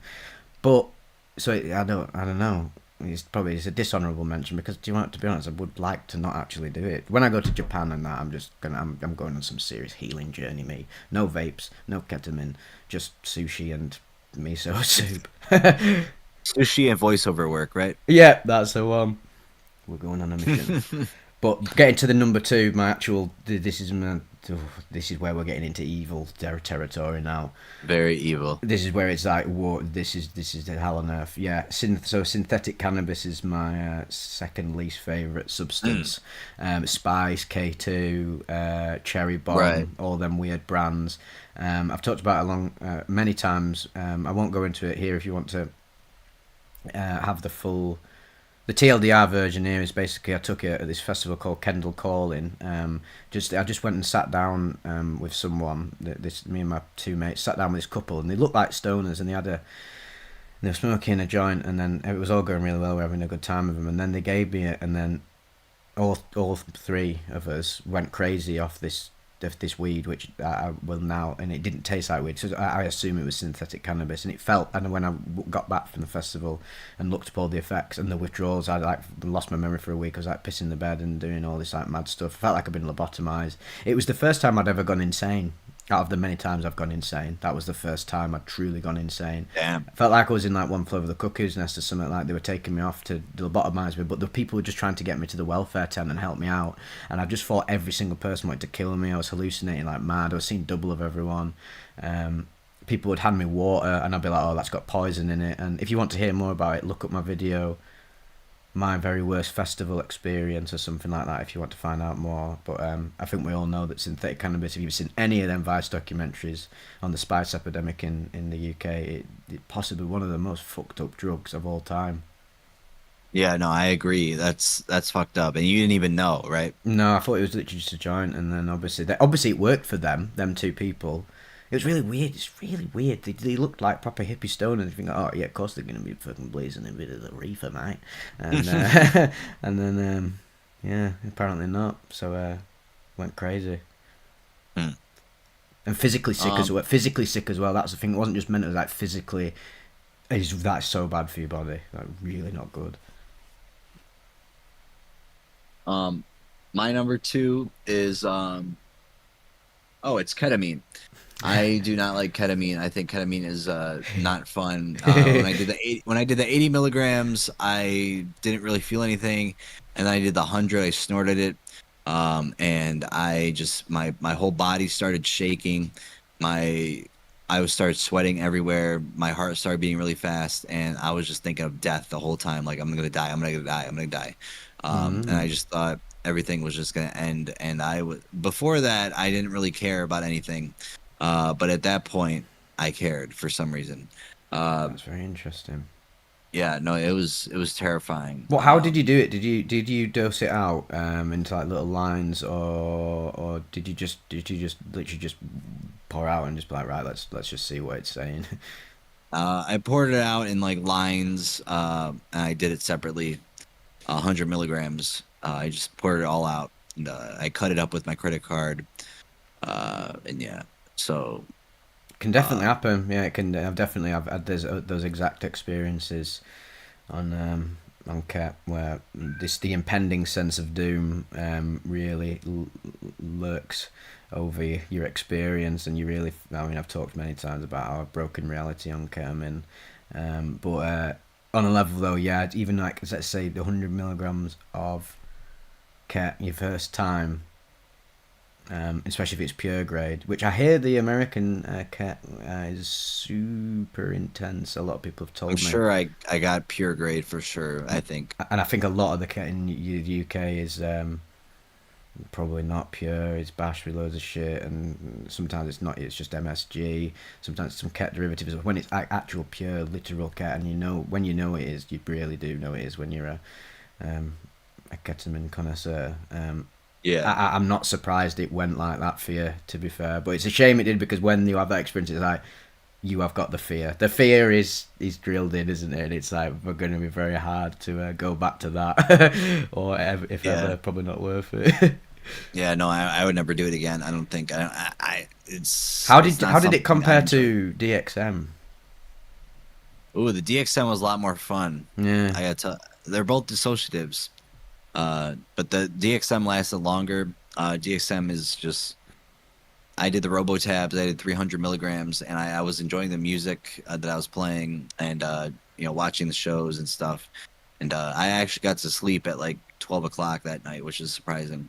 But yeah, no, the DXM trip was way better because it was just I was able to control it. The ketamine, since I didn't know what happened with the ketamine, like I didn't know what it was gonna do. That's kind of why I was freaked out. I started thinking of Matthew Perry in the hot tub and everything, Shit. Yeah. how he died, and I was just thinking like, oh my god, they're gonna find me in this hotel room. They're gonna find me here just overdosing on ketamine, and I'm gonna fucking pass out and die, and that's what I was so scared of. But You I can go down survived. them thought loops. Yeah, I've had that actually on dissociatives where you can go in on these weird, yeah, doomer level thought loops. Yeah, it's Hmm. definitely something to bear in mind. It's not all sunshine and rainbows with a special K at all. No. So, moving into number one worst drug.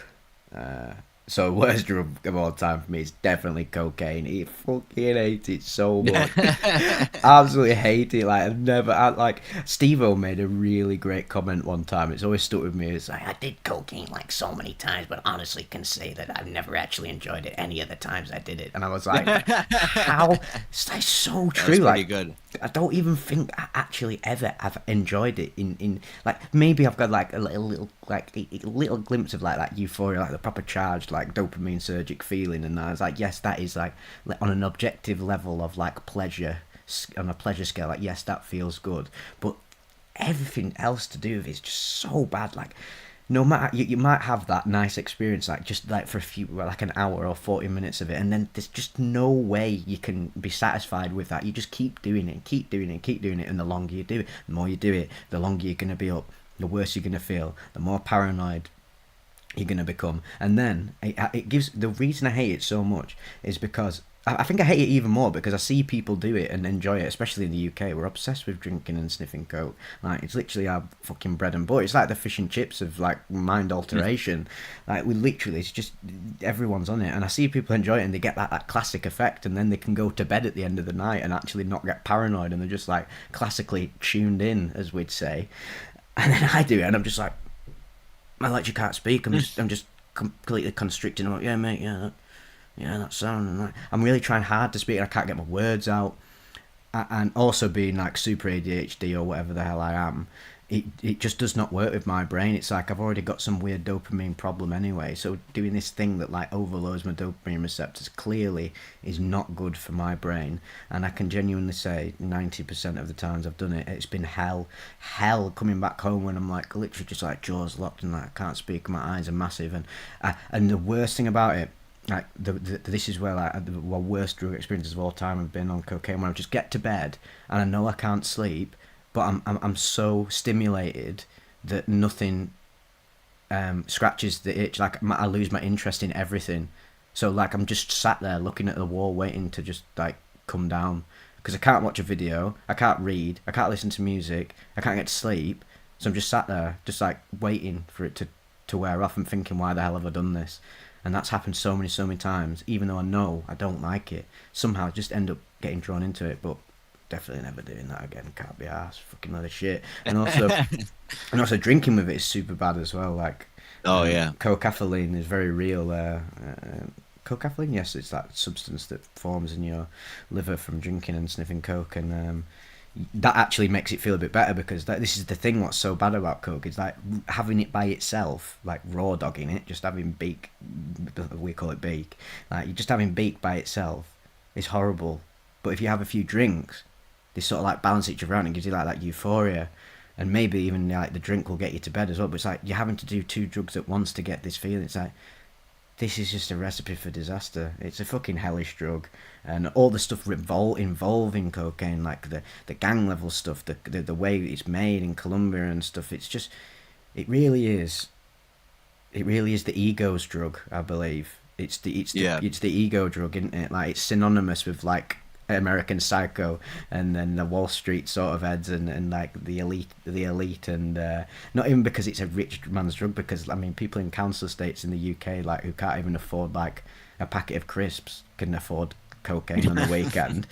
So it's not a rich man's drug, but it gives you it's just an ego boost, isn't it? It's just a massive ego boost. Like nothing is worse than being around someone in a pub in the UK around some massive beakhead who's like who loves like the English Defence League and literally is just a dopamine freak, and they just can't shut up and they become some violent like aggressive dickhead. Like there's no, I just hate it. Fucking load of shit.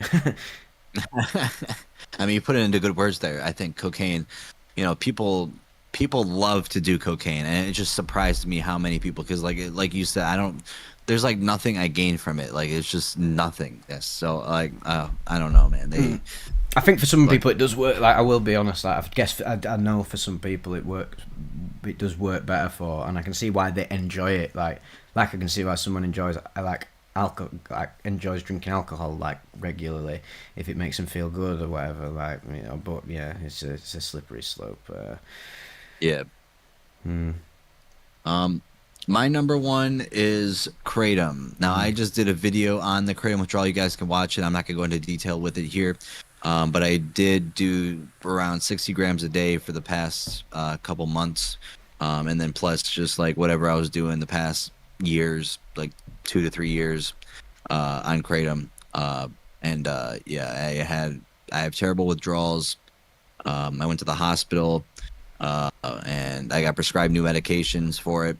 So it's a very dangerous, subtle drug. It will get under your skin, and you just don't know what it's going to do next. It's very very subtle, and the high is like, I don't know. The Mm. high, I can't even describe the high. The high is just like a weird opioid stimulant effect. Uh, it's not very strong, but if you take a lot, it can be strong, and that's the problem. I was taking extracts, and extracts are very powerful, and there's like so much drugs in there. I forgot the name of it, but it's a certain type of. It's like it starts with the seven. But yeah, that's in it, and it's the most potent one. The one I was taking is the most potent kratom product you can buy on the internet or in America.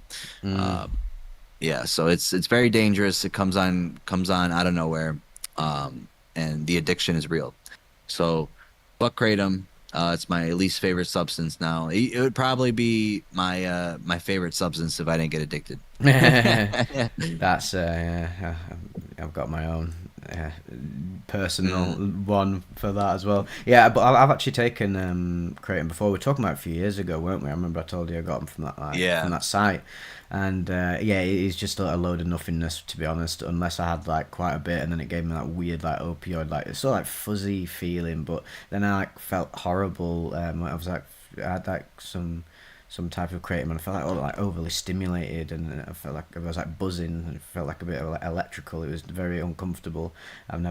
I've never felt inspired to do it again. But obviously it's even worse in America, where it's like you've got like kratom bars, haven't you? In some places, like kratom Yeah, clubs. It's weird. it's we also have kava bars too. Oh yeah, Kava bars are interesting. I like kava. I think kava is pretty fun. yeah, never had But that. kratom, dangerous, very dangerous. That and phenibut. That's a dishonorable mention, by the way. Yeah, Forgot to say that. I've got one of my mates tried Fenny, but he really liked. I think he said he liked it. He just enjoyed trying it, but yeah, I've never come across it. And again, it's just not a thing over here at all. I guess you'd have to find Yeah, some weird loophole to it. no, consider him lucky. Hmm. Uh, if you don't do it too often, it's not bad. But if you do, then it's terrible. But Hmm. so the best. You want to do your number five? Yes, and I've done it. People, I mean, obviously, I think everyone's going to expect me to say like psychedelics in mind, but I was like, I thought that's just too. It's just too obvious. So because we're talking about like drugs, the whole spectrum. So I've tried to minimize the amount of psychedelics I've put on my top five, because we talked about this a few episodes, like quite a few episodes ago. We talked about what's your favorite psychedelic, and I've already talked about this loads. So I'm going to talk about like just like regular substances. So number five is actually Zopiclone.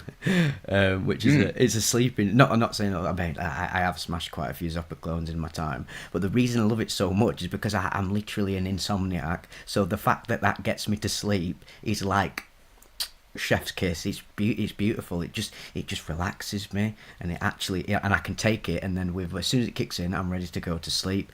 And also, if you sort of stay up, it gives you like this nice euphoric feeling. But that was never what I was using it for. Just the fact that it's the most effective sleep aid of all time just makes it just so appealing to me. But it's dangerous. Oh, let's just say it's like it's my favorite in a sense because it gives me this thing that I'm searching for, sleep. But it's not something you want to be abusing at all, and it can. I'm very aware of that, and I've used. There was a point where I was like using it quite a bit, and then I was like, okay. I knew I was like, okay, I can't be on Zopicon forever, and I don't want to be. And then as soon as you run out of it, I was like, okay, and your insomnia just gets worse because your body's used to taking this thing to get to sleep, so you're completely Yeah. fucking yourself. But just the fact that it got me to sleep so effectively, like it was like a eureka moment, being like, oh my god, there's actually something. Because I told you about I took pregabalin and all this other stuff to get to sleep. I've taken like DPH to try and get to sleep, not like straight up, but there's this thing called Nitol. It's like a brand in the UK, and one of them has It like mixes with Wellbutrin, right? yeah, and I tried using that. I didn't do anything. DPH didn't do anything. And then when I discovered Zopicon, I was like, oh my god, I found the drug that gets you to sleep. So that was quite a nice moment. So that was just a funny one, really, a funny number 5. Because I could Number have five. realistically, what I'm going to say is, if realistically on 11, I'm going to do my top 5. I'm going to put like DMT, LSD, shrooms, blah blah blah. It's just too generic. I've talked about it before, so I'll do a funky one. You want to do something interesting. That's cool. Mm. Zopiclone, I've heard of it. I've read some reports on it before. Very interesting. Very, very, very, very interesting. My number 5 is gabapentin. I love the way it's a nerve pain medication, but also treated for anxiety. I love how I can take I'm not going to take 6,000 milligrams, but the overdose level is very high, so like you don't have to like worry about it too much. I think you should, no matter what. But yeah, no, it's a fun time, and every time I do it, it's just I feel weightless, I feel sociable, I feel like I'm in a better mood, and everything is just better. So yeah, that's why gabapentin is number 5 for me. Yeah, but never taken it. I don't think. I'd be interested to because I was saying before, I was like, well, I've transcended my I want to try everything sort of phase, and I have in a sense. But if someone offered me it, just like, oh, do you want to try gabapentin? I'd probably say yes, just because I know it's not going to be. No, I'm not going to get hooked in it. I know I'm going to start abusing it. It's so rare as Right. well. It'd just be an intriguing thing to take. Yeah, I've never come across it Yeah, before. no, if you get offered it, definitely take it. But I don't gotta say. yeah, just me though. Don't listen to what he said. It's not you guys. You say no. You say no to Oh yeah, everything. no, you guys, no, I'm no, a you guinea. guys. I'm the online guinea pig. It's okay. Yeah, it's that before the Jackass movie starts, it's like, don't try these stunts at home. You Yeah, gotta do that. Do not do that. our I disclaimers aren't mean, just there for a laugh. They are there for a genuine reason. It's not just to yeah, evade YouTube, the banhammer. yeah. But I mean, there are abuse potentials with gabapentin though, so you gotta be Oh, careful. definitely. But yeah, no, it's a lot of fun. A lot of fun. That's why it's number 5. So number 4 on my list again is another funky over-the-counter drug, Valium. Probably the king. Over the counter, Yeah, I guess. you can buy that. I meant. Oh wait, yeah, not in a over-counter buying system, but like prescription. Oh, I meant okay. prescription drug. Oh, Even, even. okay. I was Oh gonna my say, god, I'm like, you can imagine. buy Oh my god, that. if we could, I'd probably be there right now, because Yeah, it, no, me too. a bit like I feel like it's the less chaotic Xanax for me. Where Xanax have had these terrible experiences of just like, oh my god, I've woken up like 24 hours later and I've pissed myself, or I've crashed my car, or done anything. Like Valium, it's always just made me feel nice. Like always makes me feel nice. I can see but I've never got addicted to it. I've never like smashed it or anything, because also it's quite hard to get. I've never had the a potential to abuse it. Even though I know it's actually benzos can be one of the very worst drugs and Yes. super destructive. But I have to be honest with myself that every time I'm taking it, it just, oh my god, I'm just feel nice, my mind's clear, food tastes nice. It's just sort of what I'm looking for in every time I'm starting to try to use drugs for recreation or pleasure or relaxation, and they don't give me it. Valium gives me exactly that. But yes, I'm very very glad that I don't have access to it all the time, because that would be well, that could go very wrong. You got to enjoy these things sparingly for sure. That's what it is. You And that's can't. why I like it. That's why it's number 4, because I can enjoy it sparingly, and it just comes about like every time it just randomly comes about. I get the opportunity to like take it. I'm never seeking it out ever. I'm just happy to take it, and I'm satisfied after that. And after I have like the few Valiums that I have or whatever, I never feel like, oh my god, when am I going to get my Valium again next? Like, so it's just for me, it's just the wonder drug in a sense. Yeah, and it helps me get to sleep as well. So anything that helps me get to sleep gets a big thumbs Yeah. up. Benzos usually help with sleep. You like I would always there'd be times where I'd be blacking out Yeah. on it, and Yeah. yeah, so Yeah. they're very powerful. Uh, but my number four is MDA slash MDMA, so ecstasy. Um, I've completely I forgotten about it. I'm so glad you brought it up. I just love the way it feels. It makes me feel like alive and like glowing with energy. Like I could do everything that I want to, and I just want to like love everybody. I prefer like MDA over MDMA. I think MDA is more powerful. Mm. Uh, uh, I don't know if that's a hot topic right there, but yeah. So I don't have too much to say about it, but yeah, that's my number four. I just love it so much. I want to do it again at some point, but I want to wait a little bit, get things settled down. It's not something that you Um, should abuse at all. oh no. It's one of the probably the most destructive recreational drugs that is it's very pure feeling. It's got a lot of spiritual components to it. It's a beautiful, really beautiful substance, but it can be if it gets abused, it can be super destructive. I've not that amount of serotonin, all the stuff that is going on with that drug in your brain and in your body.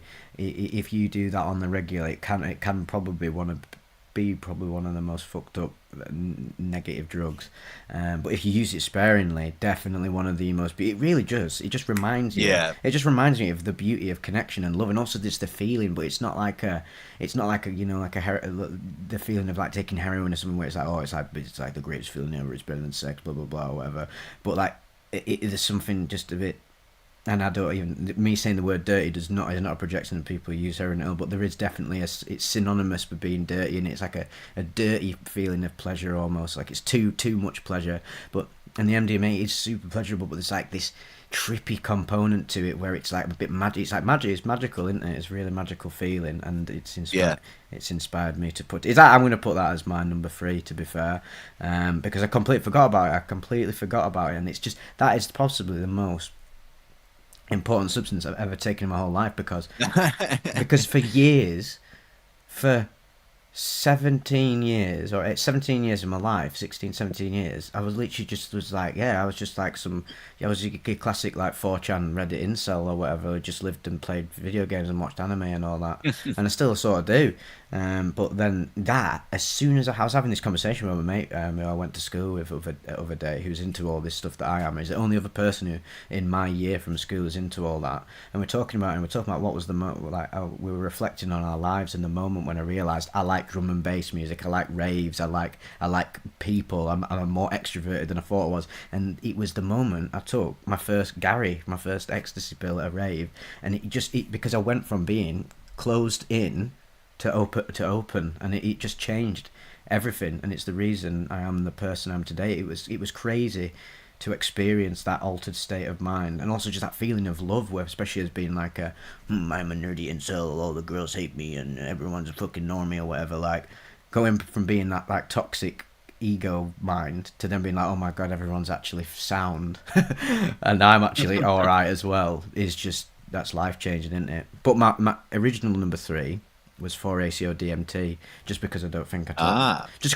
talked about it a while back when we were talking about favorite psychedelics. Probably did, Yeah, but you were talking about your trip that you took the 90 milligrams. I remember that. yeah, and it obviously is the most terrifying, most spiritual, mystical experience of my whole life. Literally just became Galaxy Brain, and it was the first time I ever met an entity, the purple woman, the famous purple woman that people seem to meet in trips. And I wasn't in me. There was no Vivec body. There was no room. I felt like I was literally like the Milky Way galaxy. Like that was what was like my perception. It was like I was it, but I was also looking at it at the same time. I was not in on Earth or anything. I was not in. I was in. It was complete. It was the most out of body experience I've ever had, and for that I just have to say it's one of my favorites, because it's everything changed from that day. And it also, in hindsight, that trip stopped my weed addiction, because that was the moment when I realised, right, your relationship with this thing is problematic. It made me recontextualize so much of my whole life, that even though the experience was terrifying, knowing, oh shit, I've just overdosed on 4-ACO DMT, sort of. I didn't not overdose like dangerous overdose, but I literally didn't mean to dose myself that much. I actually overdosed the dose I was supposed to take.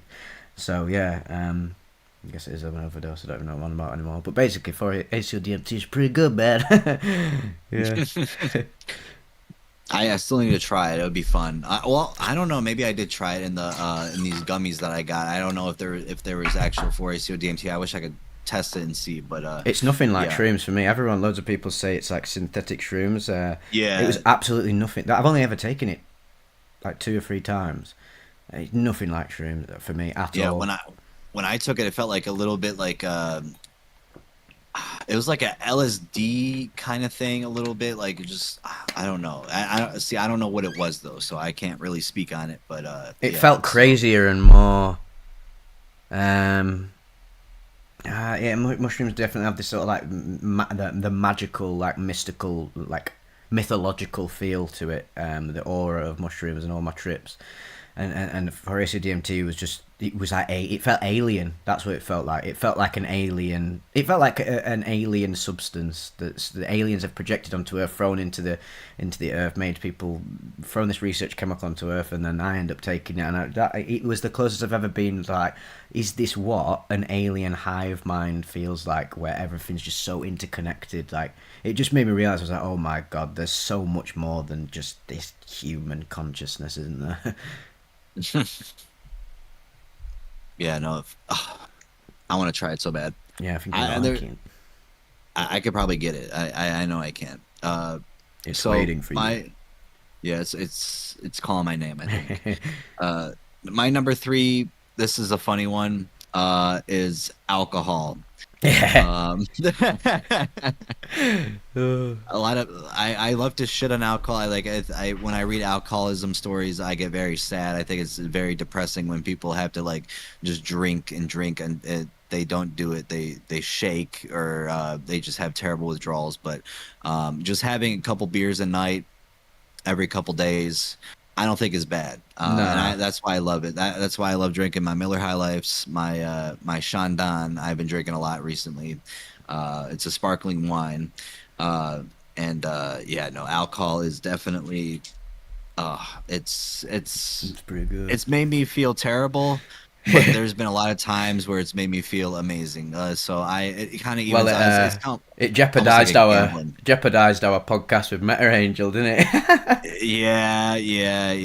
Where I had to throw up. Yeah, no, that was bad. I don't even know what happened there. I think I didn't eat anything that day. Oh, I don't. that'll do I it think then. that's Yeah, that'll do it. yeah. No, it's yeah. So but hey, it was a story. It's a story for sure. But um yeah, no, I love just the taste of beer, taste of liquor. Like I just like the taste of this shit. And yeah, so it's alcohol number three. I love it. I don't care. I love it. Yeah, I think obviously we're very much at a point now where if you don't know, the alcohol can be extremely destructive, and definitely is up there as one of the most destructive drugs. And you literally like what does Duncan Trussell say? Like, you're literally like ingesting like a flammable liquid. Like that's what you're Right. doing, aren't you? On a level. But I also think there's a too much. I really thought this was quite insightful of Aubrey Marcus saying this about the spiritual component of alcohol, where it's like, why are we drawn to it? And it's in a sense sometimes you just gotta take a break from this fucking human mind and like the dullness of consciousness where everything's just a bit of a laugh. It's just you just get a bit tipsy, it's a bit funny. It can actually be if you use alcohol wisely and sparingly, which I know most people can't, but you can do it. It can be done. If you just have a few drinks with the boys and you're having a good time, having a good laugh, and it's all healthy and fun, what's more spiritual than having that's a spiritual experience, having that connective experience catalyzed by some form of substance. Like, yeah, I think we do demonize it a bit too much. You shouldn't demonize anything. We should just have the consciousness and awareness that some things can be fucking really bad if abused, and some are worse. Yeah. Physically, on a physical level, some are like, yeah, statistically worse. But yeah, in hindsight, I would say that's an honourable mention, alcohol, for me, because at the end of the day, how the hell did I get out my room? It was by going to a party and having a few beers, and then that's led me to Vivec. Like, so in a set, you've got to give alcohol credit. It helps people. Why do people drink? Why do people go clubbing out every weekend?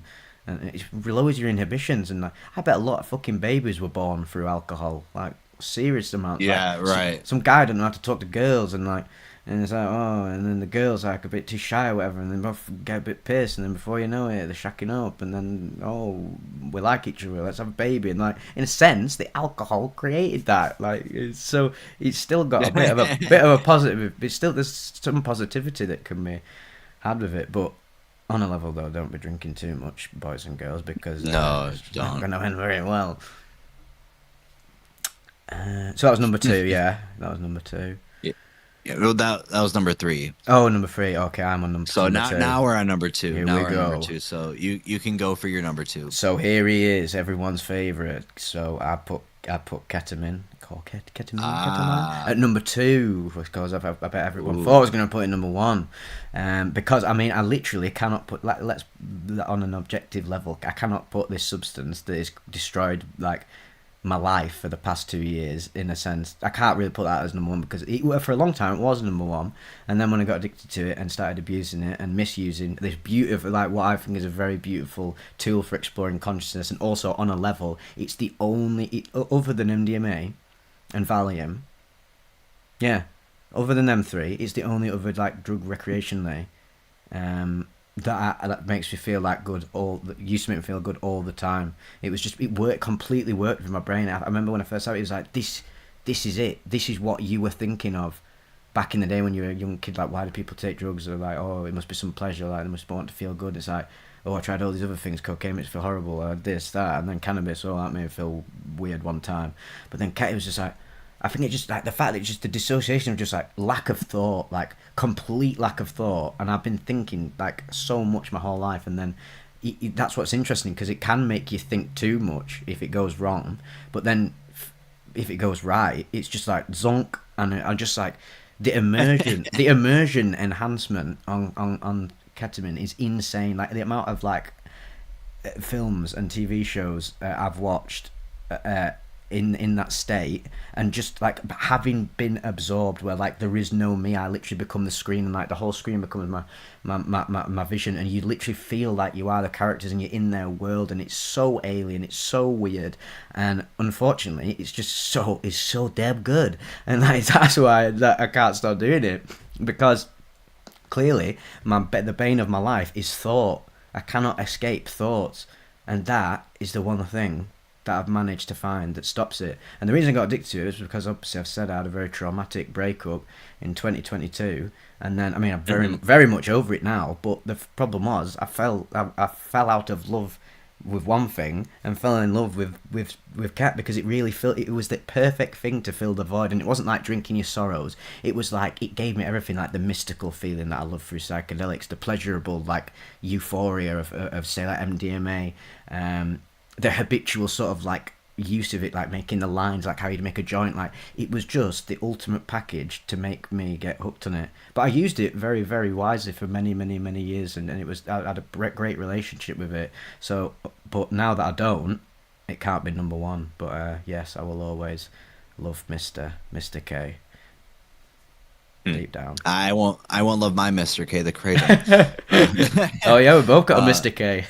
Yeah. No, that's whew. Yeah, you got it's so hard to get over an addiction, especially something you love like that. Oh, God, it's very hard. My number 2 is actually a 2CB. I think 2CB is one of the greatest psychedelics on the market. I feel like it is when I take it, I just feel happy. That's what I want, like with things. Like I don't want to have a care in the world. Like it just blocks out everything that I think of. It just like moves it to the side. It's like, why are you even thinking that in the first place? And then the visuals are crazy. And then watching fractal zooms, the Mandelbrot shit, that was insane. All those fractals and stuff. And then it's very subtle too, which I like. I don't think it's very strong. But it's a very subtle drug, and it just makes me happy, and that's why I love it so much. So that's why 2CB is number 2. 2 for 2CB, baby. Well, what a plot twist, because my number 1 is 2CB as well. Oh wait, you had yours. Yeah, yours is number 2. So yeah, number 1. I was flipping back between Ket and 2CB. But then I was like, right, let's just literally objectively list in my mind. I was like, all the positives of Ket, all the positives of 2CB, all the negatives, and I couldn't find a negative of 2CB at all. Whereas the negative of Ket was the negative of Ket was like, oh shit, I clearly am like wired up to get addicted to it. And 2CB, and I actually a few days ago was at this barn rave, and I had half 2CB with my mate, and it just hammered home why I love it so much, because it's just the perfect recreational psychedelic. It gives me every single thing I want, and it's also not abusable. Like I wouldn't want to be taking 2CB all the time, and Right. that's what amped it up over Ket for me. Was like, oh, Ket definitely has serious addiction potential for some people, whereas 2CB, it's like every single time I just have it on like occasion. My relationship with it is perfect. And someone in the comments very rightfully said, is like, you got to understand it's not the drugs that wreck your life. They're all good in the right circumstances. And like, yes, it's very, very, very relative affair, and it's all very different and subjective. And that's my relationship with 2CB. It's prime. The way I interact with it is perfect. Visuals are great, but they're not too intense, which is great for like raving and that. You're not gonna have obviously take other psychedelics when they go raving, and then sometimes it just goes crazy. Like it'll just take you down a different road that you weren't ready for. And it's like predictable in a sense, but it's also interesting. It's never the same experience, but it doesn't mess with you. The physical feeling's good. It hypercharges my brain. I become even funnier, more articulated. It's got like that connectivity feeling of MDMA, and that it really is just this. It's the super drug, 100%. Um, Hmm. and for me, being someone now, I'm like, right, I think I'm gonna um, take the foot off the pedal with mind alteration. I will happily take 2CB every time I get the opportunity to do it in a healthy way, because I just know it gives me the feeling I want from psychedelics, but not too much mind fuckery. Um, Yeah. and it's also a bit like MDMA, but it's not as like the problem with MDMA. For me, is like, yeah, obviously it can be very dangerous, but also I do when I'm on MDMA, I do turn into a vegetable. Like my eyes are rolling around, I'm gurning, and then all I can do is be like, yeah, mate, yeah, this is great, this is fucking sick. And then on 2CB, it's like hypercharges my consciousness, so it's just the wonder drug. Yeah, it really is. Uh, can't sing its Yeah. praises enough. I like what you said about how it's kind of like MDMA, like a little bit. I feel like it definitely is for Mm, sure. Um, lovely. my number one is a classic shrooms. I think Mm, shrooms are like I mean I've had some bad trips recently, but the good trips are just so amazing. Just the when I see the Matrix simulation, that is just perfect. I see nanobots on my hands and stuff, mm, and it goes into my phone. Like looking at my phone is pretty fucking crazy. You just got to be careful. You can't do too much. If you do, you got to know like what you're doing into, because it could be very scary. But yeah, shrooms. I when I have a really good trip on shrooms, it's like the best experience ever. Like I fucking love it. mm, Uh, just seeing things, seeing the fractals, seeing how things change shape. I was watching my cousin Vinny in Utah, and I was on penis envy shrooms, and their eyes were the one eye was going down, the other eye was going up. mm. Uh, and the judge's face, it was really really long. Like it's usually a long face sober, but like it was like wow, it was really long. It kind of freaked me out a little bit. Like sometimes I'll get freaked out by shrooms. It's sort of funny though, But isn't it? Like there's a freak out. There's always a bit of a freak out for me on shrooms, but it's got sort of that. There's an amusing feeling to shrooms where it's like, yeah, you're freaking out, but it's sort of like the universe prodding you, like, oh, we're just having a bit of we're having a bit of a laugh here. We're like a bit of twisted humor. There is some weird right. like there's some weird personality going on with shrooms and any like plant psychedelic where it does feel like a lot of people say about this.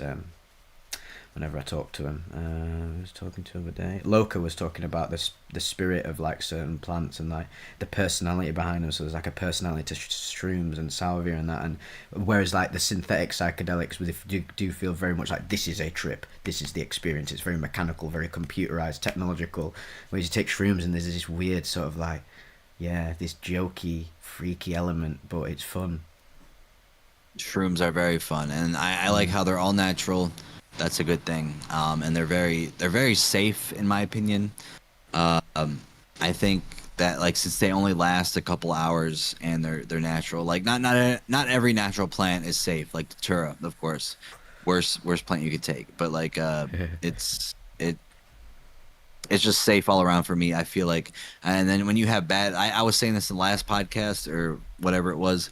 Bad trips are non-existent. It's bad experiences. You had a bad experience with it. You didn't have a bad trip because the bad trip, the shrooms were showing were showcasing your problems, to the Mm. forefront, Every and you have to figure it out yourself, and that's what the shrooms were showing you. They didn't, it wasn't their fault you had a bad trip. It was your fault. Yeah, they will mess with you in quite a yeah, in a sort of DMT gestery way I've found, where like they'll throw like negative experiences or feelings and sensations. They make me extremely sick, mushrooms, sometimes, and then they give me like waves of euphoria and dysphoria, and then it's like, but then when it all dissipates, it's like, oh, I actually appreciated feeling bad. Like sometimes it's really like I never know what a shroom trip's going to be like. It's unpredictable, and I sort of like that, because it teaches me more and more about myself and unlocks different parts of like my shadow and like my subconscious and my psyche. And then every time I felt bad, quote unquote, at the end of the trip, I'm like, oh shit, that was actually probably the most valuable trip I've ever had. But yeah, that's why, yeah, I've talked about shrooms so many times, and that's why I just thought to say 2CB, because like it's just the only time, actually, I'd say this one time I almost had a bad time on 2CB was actually not due to 2CB, but it was sort of due to its influence in the trip. Was Worst Festival, and I had too much Ket and 2CB. And whereas they'd usually have a great synergistic effect, ketamine goes great with psychedelics, I've found, and MDMA. This is something we should talk about on one podcast, is great drug Mm, combinations. That's a good topic. yeah. But I had 2CB and Ket, and then it just there's a line where you jump the shark and it goes to shit, and the synergy becomes, well, whatever the opposite of synergy is, and it just completely unsynchronizes and becomes this jumbled horrible mess, and they conflict with each other, and it just again feeling like a broken reality. Also because you feel like a broken reality on Ket when it gets really bad anyway, and on top of being trippy as well and having all these psychedelic feelings was not nice. And but I can't blame that on the 2CB. That was probably just the Ket, because I knew if I was just on 2CB, it would have been a great time, like it always has been every Yeah. time. Taking 2CB so many times, like I don't even know how many. I couldn't even be bothered like trying to figure it out, because there's just countless. I'd have to start from the beginning. First, I think I first at 2CB in like 2018, and ever since then, that's what, how many years ago? 6 years ago? 6 years ago, I've probably taken like 40, 50, 60 times or something, and like no time I've ever felt like it went to shit. It was just, and they build on each other. Like the 2CB trip I had the other day, like half of this Pepe the Frog 2CB, and it was the strongest 2CB trip I've ever had in my life. And it was just half. It was only like, I don't know, 15 milligrams or 12 milligrams. But I've mentioned many times I'm very sensitive to psychedelics, having done them for a long time. And I think that's a bit of a phenomenon. Um, so yeah, now I don't even need that much to experience the beauty of the 2CB. But if I wanted to go deeper with it, there's more. There's more to be explored. I've read trip reports of people taking 2CB who have like crazy out of body mystical paranormal experiences of becoming like a god consciousness and experiencing entities in that. I was like, so this crazy little sort of simple chemical, for me, a simple recreational psychedelic, also has all these amazing potentials. It's really just, she's really amazing. Yeah. Two CB has never given me a bad experience. Well, I also with the two CB, you do not want to eat a fatty meal. I had Nah. chicken Alfredo before I ate it. I didn't even realize it, and I ended up having a stomach ache for like half the trip, and it kind of ruined it for me. But yeah, just be careful. You can eat something. You can eat like a little snack, a light snack, or like a light meal, Fruit but and just veg don't. and anything light, like crackers Yeah. and stuff. I think that goes for all psychedelics. There's been many times where I remember me and my ex-girlfriend were on acid and we were just wandering around town and that, and I went to go get like a burrito and I ate it, and then I just binned it halfway through because I was so hyper conscious of the amount of like grease and sort of like stuff that can make my stomach. I already got a very like I've got my mum's got an upset stomach. It runs in the family, so obviously I've got it as well. And I'm already prone to it anyway normally. And then on psychedelic, it's like hypercharged. You really want to just be eating a banana or something beforehand, just not because everyone goes on about oh you should take psychedelics on an empty stomach. I was like, I think you should take them on. You should take them after having a good meal, like a few hours after a good meal, so your stomach's got this nice lining. It's been treated to something really good. It's happy, and then put the psychedelic in. Sometimes if I just take shrooms on an empty stomach, it's like oh my god, there's so many fucking chemicals rolling around. And shrooms, especially if you're picking them, like liberty caps and that, just out in the wild, they're exposed to so many elements and sheep shit and bacteria and stuff. And you're actually putting that in your stomach, like this thing that reacts very viscerally to what you put in it. So that's why you can get sick. But some people don't get sickness on shrooms at all. It's just how we're all wired up in it. I don't. When I take them, I don't. I eat them in the best way to eat them now are fruit roll-ups. I really recommend putting in fruit roll-ups. You just open the fruit roll-up, you put it in, you roll it up, and then you eat it. You literally cannot taste it whatsoever. You would think you would, but you can't. It's amazing. Serious. Mm-hmm. Well, that was a very thorough evaluation of our favorite, least favorite, and yeah. I think it'd be a good time to end it now since it's getting late and I'm also melting. I'm actually melting. It's so hot in the UK right now. Like my room's like 30 degrees again. I was almost like I was like oh my god, I do want to appear on camera because I like appearing on camera, but I was literally just in my boxers before, and I was like okay, I don't think anyone wants to see me in my boxers. Like I'm not a psych substance yet. I'm getting my top. Yeah, don't move. So I'm not psych substance yet, getting my top off all the time. I'm not in that level of the psych tuber arc yet. But yes, I've this is what's funny. I've been drinking so many different drinks. I've been drinking this tea out of this mug. If you watch back the video, I've been drinking the tea, and then I've had the glass of orange juice. Then I've had this kombucha with CBD in it, and then I've just drank all my water, and like it's just literally just pouring out of me. Oh, yes, this is a great brand of kombucha. I don't know if you get this in America, called Hip Hop, and has CBD in it as well. And it tastes... I haven't seen it. Oh my god, it's serious. It's the best kombucha I've ever had. I love kombucha because it's like a healthy fizzy drink in a sense. Yeah, I love kombucha too. Like I need to buy some more. I think I still have some in my refrigerator. It's very good, very very good. Really hits the spot like. Does anyone have any quick fire questions? I'll give you literally like a minute. Yeah. What's a good milligram amount of psilocybin for first trip? Well, milligrams. What's a good milligram amount of psilocybin for first trip? I always say this. I was just saying, if your first trip. Any first trip of any psychedelic, just take the lowest amount you literally can. Like, take like the threshold dose. Go on Psychonaut Wiki, look up the threshold dose of mushrooms or what strain you're getting or any psychedelic, and take the very first level. Don't dive in, because if you really are interested in the psychedelic experience, I think you should start at the beginning. You don't watch Star Wars like episode 7, do you, first? Like, you start at number 1. And then you build your way up and get an experience of the whole picture. So I'd say take like, I don't know, 100 milligrams or something. Depends on the strain. That's another thing about shrooms. The strains are all completely different, aren't they? So it depends. Yeah, it depends what strains you are. I would take 0.8 grams as a first starting dose. Yeah, 0.5. Yeah, I'd say. 0.5 to 0.8 if it's cubensis, to be honest, because they're the go-to standard mushies. Yeah.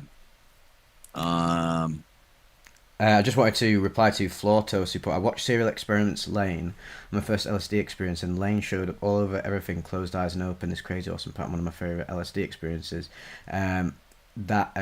piqued my interest because I actually rewatched Serial Experiments Lane. By far, 100% the trippiest anime of all time. That I really did not realize how profound that series actually is until the other day. And I always knew it was very profound, but oh my god, I forgot that there's a whole segment of them talking about Roswell and aliens and UFOs and the connection between technology and consciousness. That was a series ahead of its time, and the way it's filmed is trippy. It's the only anime where I was like, God, this feels like they took psychedelics to make this, and obviously the Japanese are not into like mind altering substances. And I just wanted to comment on that because I'm actually working on a video, the top 5 anime that every psychonaut should check out. So that's a little spoiler that Serial Experiments Lane, it's probably going to be number 1. So yes, I'm glad someone recognises its weirdness. We love weird. So the questions are, seems like we answered the one. I mean, we only answered one question, but I gave them a minute anyway. That minute is very much it's over. You had your time. Yeah. Okay. So, I hope everyone has a really great night. Please be safe out there. Do not do anything stupid. Don't do anything that don't do anything that we said we did in this that was bad. Yeah, no, the gabapentin part. Skip over that. That was, we don't want to talk about that. I revealed a lot of mad shit about myself today. I don't think anyone thought Vivec took meth before this podcast, but it's funny learning about it. Yeah, it's funny. I'll have to go in depth one time. It was weirder than that. That's the tip of the iceberg.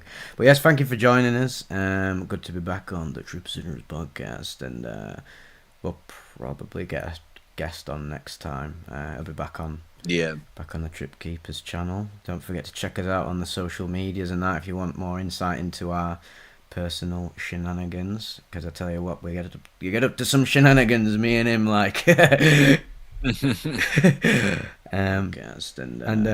just keep your eyes out on Friday for Dissecting Reality. Back on the Trip Keepers channel. Don't forget to I'm check excited it out for that. On social medias, that's going to be serious. Anyway, hasta la vista and happy tripping.